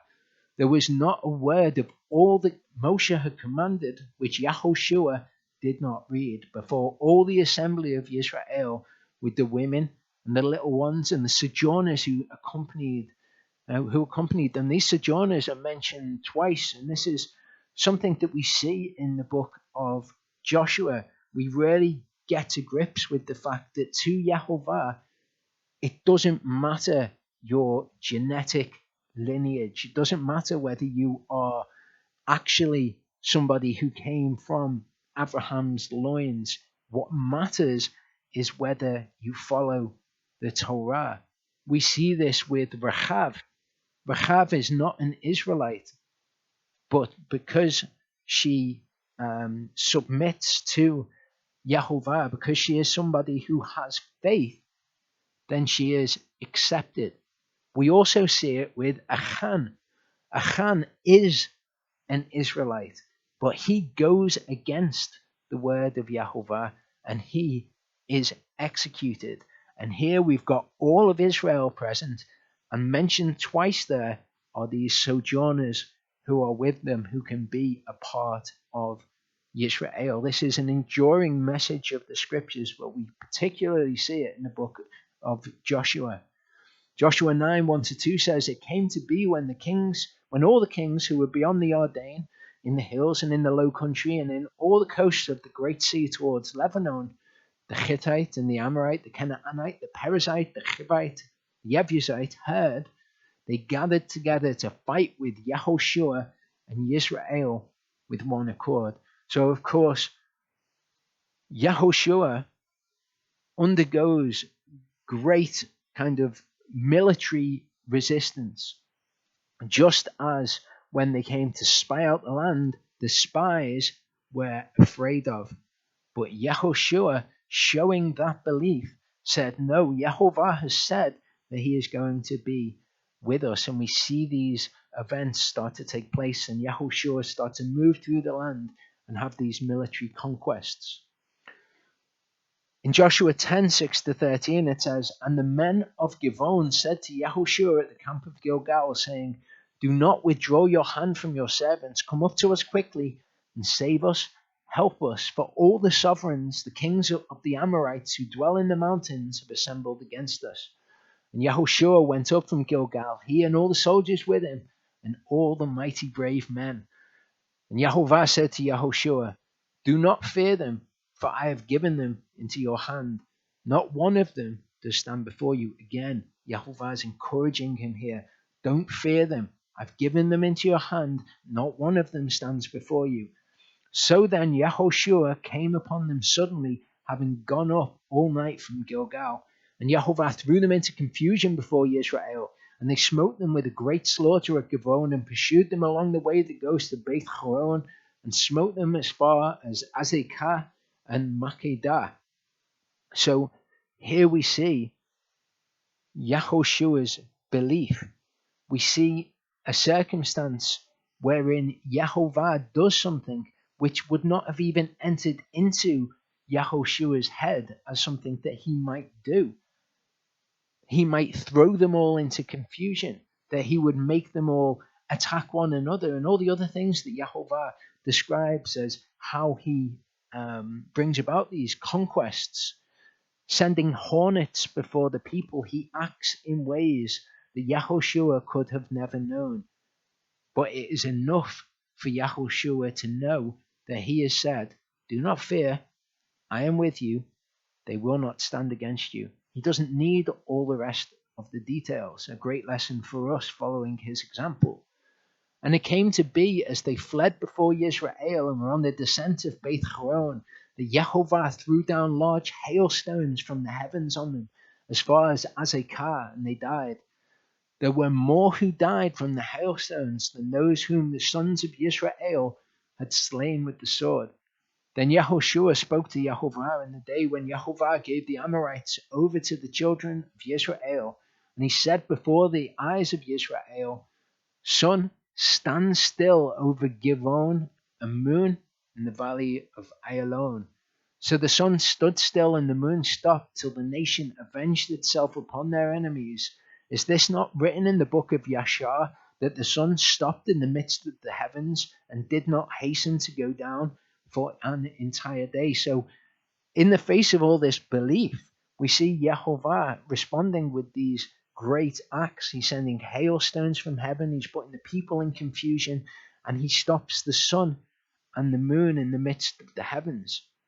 In Joshua 10:25 it says, "Then Yahoshua said to the people," this is how he encourages them, "Do not be afraid, nor be discouraged. Be strong and courageous, for this is what Yehovah is going to do to all your enemies whom you are fighting. So this is how Yahushua is as a leader. Okay, the people can relate to him because he's fearful of the same things, and he offers them the same encouragement that Yehovah has offered to him. Joshua 10:40-43, it says, Thus Yahushua smote all the land, the mountain country in the south, and the low country and the wilderness slopes. All their kings he left no survivor, but put all that breathed under the ban, as Yahovah Elohim had commanded. And Yahushua smote them from Kadesh Barnea as far as Azar, and all the land of Goshen, even as far as Gavon. And Yahushua captured all these kings in their land at one time, because Yahovah Elohim of Yisrael fought for Yisrael.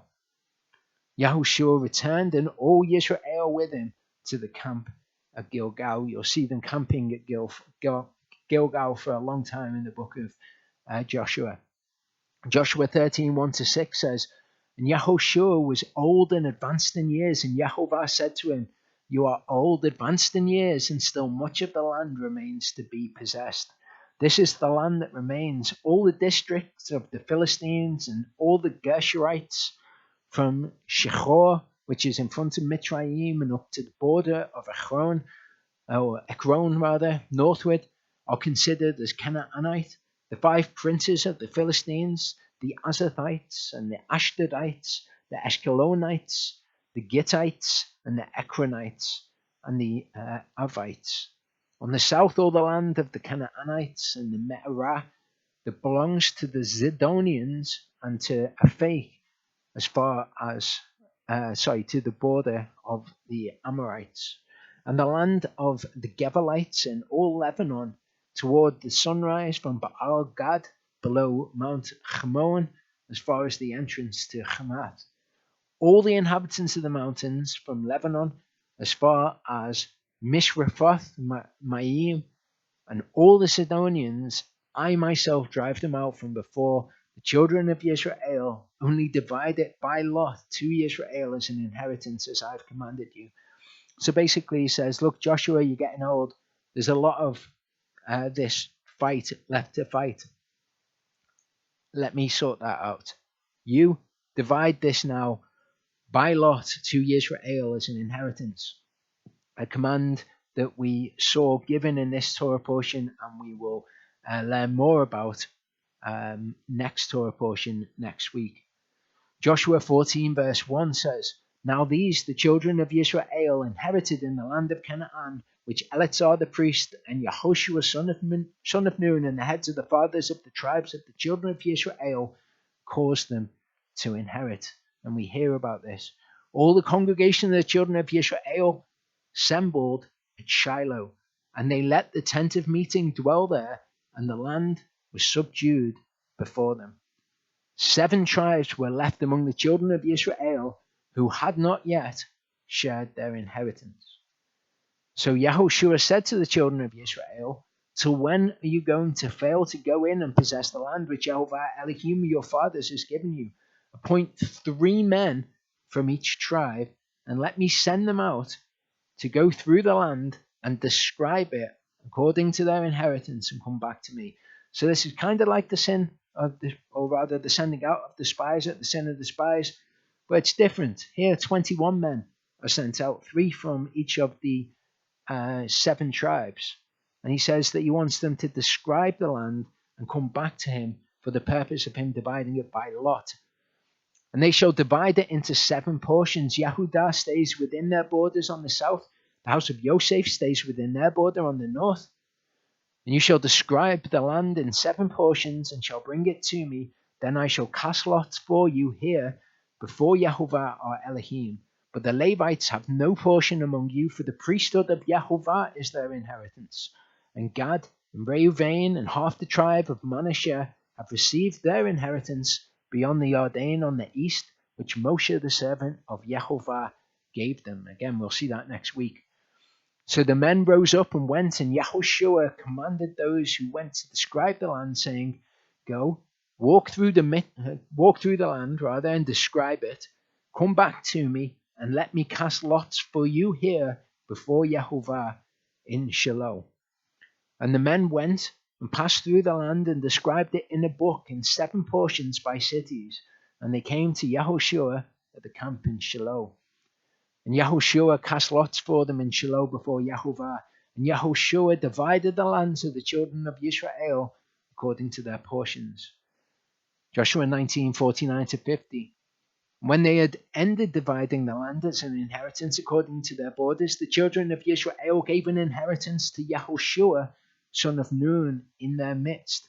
According to the mouth of Yehovah, they gave him the city which he asked for, Timnath Serach in the mountains of Ephraim, and he built the city and dwelt in it. And I wonder if this is a picture of what Yeshua will do, whether Yeshua will divide the land by lot to the tribes, and whether Yeshua will be given the city which he asks for, Yerushalayim. Just a thought. Joshua 21:43-45. Thus Yehovah gave to Israel all of the land of which he had sworn to give to their fathers, and they took possession of it and dwelt in it. And Yehovah gave them rest all around according to all that he had sworn to their fathers, and not a man of all their enemies stood against them.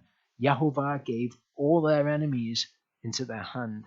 Not a word failed of any of the good word which Yehovah had spoken to the house of Israel. All came in. This should be a lesson to us of what happens when you follow the word by belief. Now, these people were not perfect, just as we will not be perfect. Okay, these people made a covenant with some of the people of the land. For example, they didn't drive out all of the Canaanites, and that certainly comes back to bite them. But they followed by belief, and not a word failed of any of the good word which Yehovah had spoken to the house of Israel. And we can actually take a lesson from them, not casting out all the Canaanite influences that they had all around them, and what actually ends up ultimately happening to this generation, who are the best generation to go in with the best leader thus far.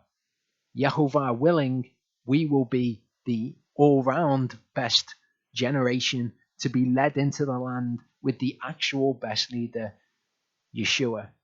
But we'll come to that.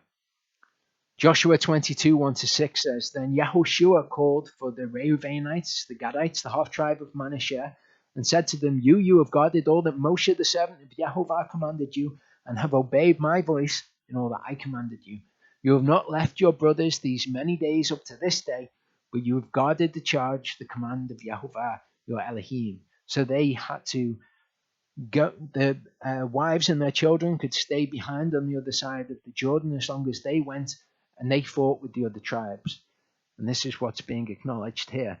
Now, Yehovah your Elohim has given rest to your brothers as he promised them. So now return and go to your tents and to your land of your possession, which Moshe the servant of Yehovah gave you beyond the Jordan. Only diligently guard to do the command in the Torah which Moshe the servant of Yehovah commanded you, to love Yehovah your Elohim, to walk in all his ways, to cherish his commands, and to cling to him, to serve him with all your heart and all your soul. This is exactly what we see Yehoshua doing. Although he is fearful in certain instances, he loves Yehovah, he clings to him, he walks in all his ways, and he cherishes his commands and his words as if they are the very source of his life, which of course they are. And Yehoshua blessed them and sent them away, and they went to their tents. In Joshua 22:11-34, we see a very interesting incident with these people, with the 2.5 tribes on the other side of the Jordan. It says, The children of Israel heard it and said, See, the children of Reuben and the children of Gad and the half-tribe of Manasseh have built an altar opposite the land of Canaan, in the districts of the Jordan, at the border of the children of Israel. And of course, you are not allowed to offer burnt offerings anywhere else other than Yerushalayim. To do so would be a transgression of the Torah.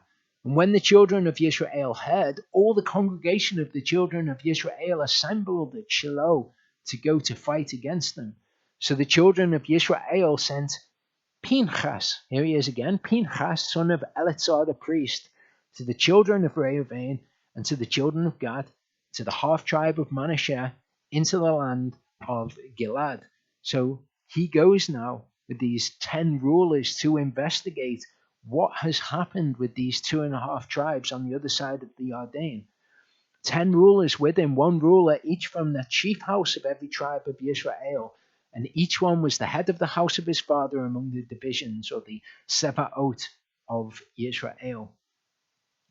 And they came to the children of Reuben, and to the children of Gad, and to the half tribe of Manasseh, to the land of Gilead, and spoke with them, saying, Thus says all the congregation of Yahovah, what is this trespass you have committed against the Elohim of Israel, to turn away this day from following Yahovah, in that you have built yourself an altar to rebel against Yahovah this day? So these are a remarkable people. They go out to actively pursue this sin. They've seen what happened to Achan, and that all of the congregation of Israel were held accountable for what happened with Achan.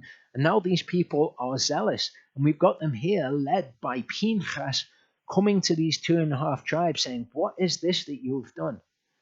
Is the iniquity of Pa'or not enough for us? Again, Pinchas, after the iniquity of Pa'or in his zealousness, thrust through Cosbi and Zimri, from which we have not been cleansed to this day, although there was a plague in the congregation of Yahovah, that you turn away today from following Yahovah.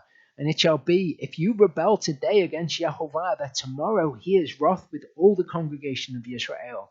And indeed, if the land of your possession is unclean, then pass over to the land of the possession of Yahovah, where the dwelling place of Yahovah dwells, and take possession among us. But do not rebel against Yahovah, nor rebel against us by building yourselves an altar besides the altar of Yahovah our Elohim. Did not Achan, son of Zerach, commit trespass in that which is under the ban? And wrath fell on all the congregation of Israel, and he was not the only one to die for his iniquity. Then the children of Reuben and the children of Gad and half tribe of Manasseh answered and said to the heads of the divisions of Israel. And what a difference in what they answer to what the children of Israel answer in future generations when the prophets come to them to challenge them over similar things. They say, El Elohim Yahovah, El Elohim Yahovah. He knows, and let Yisrael itself know. If this has been rebellion, or if in trespass against Yahovah, do not save us this day. If we have built ourselves an altar to turn from following Yahovah, or if to offer burnt offerings or grain offerings on it, or to make peace offerings on it, let Yahovah himself require it. But truly, from fear, for a reason we did this, saying, in time to come your sons might speak to our sons, saying, what have you to do with Yahovah Elohim of Israel? For Yahovah has made the Jordan a border between you and us. Your children, you children of Reuben and children of Gad, you have no portion with Yahovah. So your sons will make our sons stop fearing Yahovah. So they're afraid that their sons, the sons of the 9.5 tribes on the other side of the Jordan, are going to turn around one day and say, you've got no part with Yahovah, and their sons will believe them and would actually stop fearing Yahovah. So we said, let us now prepare to build ourselves an altar, not for burnt offering, nor for sacrifice, but to be a witness between you and us and our generations after us, to do the service of Yahovah before him, with our burnt offerings, with our sacrifices, and with our peace offerings, that your sons should not say to our sons, in time to come, you have no portion with Yahovah. So we said that it shall be, when they say this to us, or to our generations in time to come, that we shall say, see the pattern of the altar of Yahovah, which our fathers made, though not for burnt offerings, nor for sacrifices, but it is a witness between you and us. Far be it from us to rebel against Yahovah and to turn from following Yahovah this day, to build an altar for burnt offerings or for grain offerings or for sacrifices, besides the altar of Yahovah our Elohim, which is before his dwelling place. We would never do such a thing. Far be it from us to do such a thing. This altar is to remind future generations that it is a witness between you and them, and they are a part of Yisrael, and they would not be turned away from fearing Yehovah. And Pinchas the priest, and the rulers of the congregation, the heads of the thousands of Yisrael who were with him, heard the words of the children of Reuven and the children of Gad and the children of Manasseh spoke, and it was good in their eyes. And Pinchas, son of Eleazar the priest, said to the children of Reuven, said to the children of Gad and to the children of Manasseh, today we know that Yehovah is in our midst, because you have not committed against Yehovah this trespass. Now you have delivered the children of Israel out of the hand of Yehovah. And Pinchas, son of Eleazar the priest, and the rulers returned from the children of Reuven and the children of Gad and the land of Gilead to the land of Canaan and to the children of Israel, and brought back word to them. So the matter was good in the eyes of the children of Israel, and the children of Israel blessed Elohim, and they spoke no more of going against to fight to destroy the land where the children of Reuven and Gad dwelt. And the children of Reuven and the children of Gad called the altar a witness between us that Yehovah is Elohim. So these people are doing pretty well. Joshua 23. It came to be a long time after Yehovah had given rest to Israel from all their enemies round about, that Yehoshua was old, advanced in years. And Yehoshua called for all Israel, and for their elders, and for their heads, and for their judges, and for their officers, and said to them, I am old and advanced in years, and you have seen all that Yehovah your Elohim has done to all these nations because of you. For Yehovah your Elohim is he who is fighting for you. See, I have divided to you by lot these nations that remain, to be an inheritance for your tribes from the Jordan, with all the nations that I have cut off, as far as the great sea toward the setting of the sun. And Yehovah your Elohim thrust them out from before you, and shall drive them out from before you, and you shall possess their land as Yehovah your Elohim has promised you. And you shall be very strong to guard and to do all that is written in the book of the Torah of Moshe, so as not to turn aside from it right or left. And this kind of seems like the culmination of everything we've read in the Torah. This is the promise that was made to Abraham, that the inheritance will be given to his descendants. And here we have these people, these righteous people who by belief are following Yehoshua, that example of belief. Despite his fears, he always stood on the word of Yehovah, this excellent example to them. And here they are in the land. And yet we know something goes wrong from this point. Something, praise Yehovah, means that we will be the people to enter into the land under the hand of Yeshua, and that will be what endures, and that will be the true inheritance, the true fulfillment of the inheritance. So what could cause such a problem? Joshua 24:14-28 says, And now fear Yehovah, serve him in perfection and in truth. Put away the gods which your fathers served beyond the river and in Mitzrayim, and serve Yehovah. What? The people, they do not put away the Canaanite people from among them, even though they're warned, if you don't do this, they'll lead you astray, and you'll go after their gods, and you'll be led astray from Yehovah. And here we see that they still have gods which their fathers served beyond the river among them. This is a powerful message for us if we want to be that generation. We want to be those people who enter into the land with Yeshua. We cannot put up with influences of Canaan in our life, with the gods that our fathers served beyond the river, whatever that might look like in your life. You cannot allow that to be a part of your walk with Elohim. You will end up as these people ended up. As good as they were and as much as they walked in belief, this is where they end up. If it seems evil in your eyes to serve Yehovah, choose for yourselves this day who you are going to serve, whether the gods which your fathers served that were beyond the river, or the gods of the Amorites in whose land you dwell. But I and my house, we serve Yehovah. The same choice is given to us today. Through laxity and removing influences in their lives, they end up worshipping idols.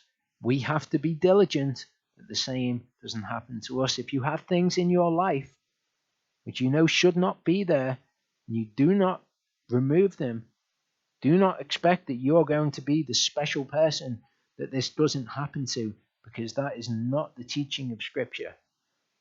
The people answered and said, "Far be it from us to forsake Yehovah to serve other gods," just as people would say today. They say, of course we serve Yehovah. Of course we do, even though they've still got these things in their lives. For Yehovah, our Elohim, is he who brought us and our fathers up out of the land of Mitzrayim, from the house of bondage, who did these great signs before our eyes, and has guarded us in all the way that we went, and among all the people through whom we passed. And it's the same sort of thing that people take solace in, even with these things in their life today. Oh no, Elohim has done many great things. Yehovah has done many great things in my life, many great signs. I know that I'm one of his people. I've walked in belief in all of these things, and this, that, and the other, and I've shown my belief that I was right there. It's just this one thing. I can't quite get my head around this. I'm not going to do this. But I'll be okay. You know, Elohim is my Elohim. He's done many wonderful things in my life. I know. Don't be fooled. These people had the same outlook. Yehovah drove out from before us all the people, even the Amorites who dwelt in the land. We too serve Yehovah, for he is our Elohim. Then Yahushua said to the people, "You are not able to serve Yehovah, for he is a set-apart Elohim, a zealous El is he. He does not bear with your transgression and with your sins, and do not think that he will bear with your transgressions and your sins. If you forsake Yehovah and shall serve gods of a stranger, set up idols in your heart, then he shall turn back and do you evil and consume you after he has been good to you. Do not let that be you." And the people said to Yahushua, "No, but we do serve Yehovah." Then Yahushua said to the people, "You are witnesses against yourselves that you have chosen Yehovah for yourselves to serve him." And they said, "Witnesses." Don't be those people. Acknowledge where you are. Look within your heart. Do you have any idols in there? Is there anything that you're holding back? Or have you circumcised your heart to Yehovah? Will you be one of the people who, in the fulfillment of what we see here, enter into the land under Yeshua's leadership in belief? And now put away the gods of the stranger which are in your midst, and incline your heart to Yehovah Elohim of Israel. There's really not much more that you can say to people when you see that they've got these idols in their heart, apart from put away those idols which are in your midst, and incline your heart to Yehovah, circumcise your heart. And the people said to Yahushua, "Yehovah our Elohim we serve, and his voice we obey." And Yahushua made a covenant with the people that day and laid on them a law and a justice in Shechem. Then Yahushua wrote these words in the book of the Torah of Elohim, and he took a large stone and he set it up there under the oak that was by the set-apart place of Yehovah. Yahushua wrote these words in the book of the Torah of Elohim. To me, when I think about this is something Charlie and I have discussed recently. The book of Joshua is the actual end to the Torah portions. If you end at the end of Deuteronomy, you end with Torah portion Hazinu, where you get this prophecy that the people are going to go astray and do all these bad things. Whereas if you end with the book of Joshua, you have this amazing story, prophetic, of us being led into the land, of these people who go in and act in belief, and they're good and they're righteous people. They have their flaws, but they're good and they're righteous people. They're led in under the leadership of Yahushua, and it's a much more complete telling of that story of them being taken out in the Exodus from Mitzrayim. It's the actual end of these narratives which we've been going through in cycles year after year and stopping short of the actual fulfillment of the narrative and the pictures which come from that. We miss all of those things. So this year, when we end going through the book of Deuteronomy, we're going to continue on into the book of Joshua, and perhaps that will be what we do in subsequent years as well. So that's the announcement that I find particularly exciting, because I hope you've got a little bit of a glimpse of the book of Joshua. It contains some amazing things. I didn't even scratch the surface when I was going through it. I just pointed out a few little things here and there.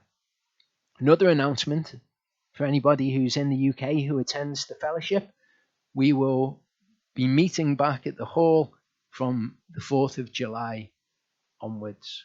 So 4th of July, I believe, will be Charlie's Torah portion next week, mine the week after, and then Charlie's the week after that. I think that's how it works out, and that will actually be the 4th of July. But it falls on a Shabbat, and that will be the first day that we will be meeting back at the hall. So we'll all be able to meet together and fellowship again from that point. We will continue through the book of Deuteronomy, which will be in when we get there, to the end, and then we will continue on and push through the book of Joshua.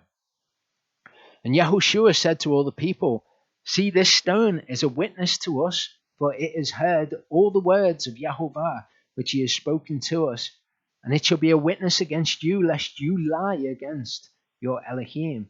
Then Yahushua sent people away, each to his own inheritance. Now these events are recorded in the book of Joshua at the end of chapter 24, where we get a little bit more information given in the book of Judges. The angel of Yahovah came up from Gilgal to Bochim and said, "I led you up from Mitzrayim and brought you to the land of which I swore to your fathers. And I said, I do not break my covenant with you. And as for you, do not make a covenant with the inhabitants of this land. Break down their altars, but you have not obeyed my voice. What is this that you have done?" This is one of the things that this generation do. They don't get rid of the Canaanites from around them, and they go astray into the worship of idols. "Therefore I also said, I am not driving them out before you, and they shall be adversaries to you, and their gods shall be a snare to you." You take away anything from this part, take that away. If you don't drive them out, their gods will be a snare to you. It came to be when the angel of Yahovah spoke these words to all the children of Israel that the people lifted up their voice and wept. So they called the name of that place Bochim and sacrificed there to Yahovah. Then Yahushua dismissed the people, and the children of Israel went each to his own inheritance to possess the land. And the people served Yahovah all the days of Yahushua and all the days of the elders who outlived Yahushua, who had seen all the great works of Yahovah which he had done for Israel. And Yahushua, son of Nun, the servant of Yahovah, died 110 years old, and they buried him within the border of his inheritance at Timnath Heres in the mountains of Ephraim on the north side of Mount Gaash. And all that generation were likewise gathered to their fathers, and another generation arose after them, who did not know Jehovah, nor the works which he had done for Israel. Let's pray.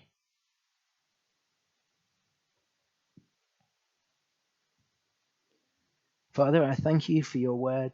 Thank you for what an amazing gift it is for us to be able to go through it and learn what has happened to people before us, so that you give us a chance to learn from their mistakes and to see the pitfalls which they stumbled into.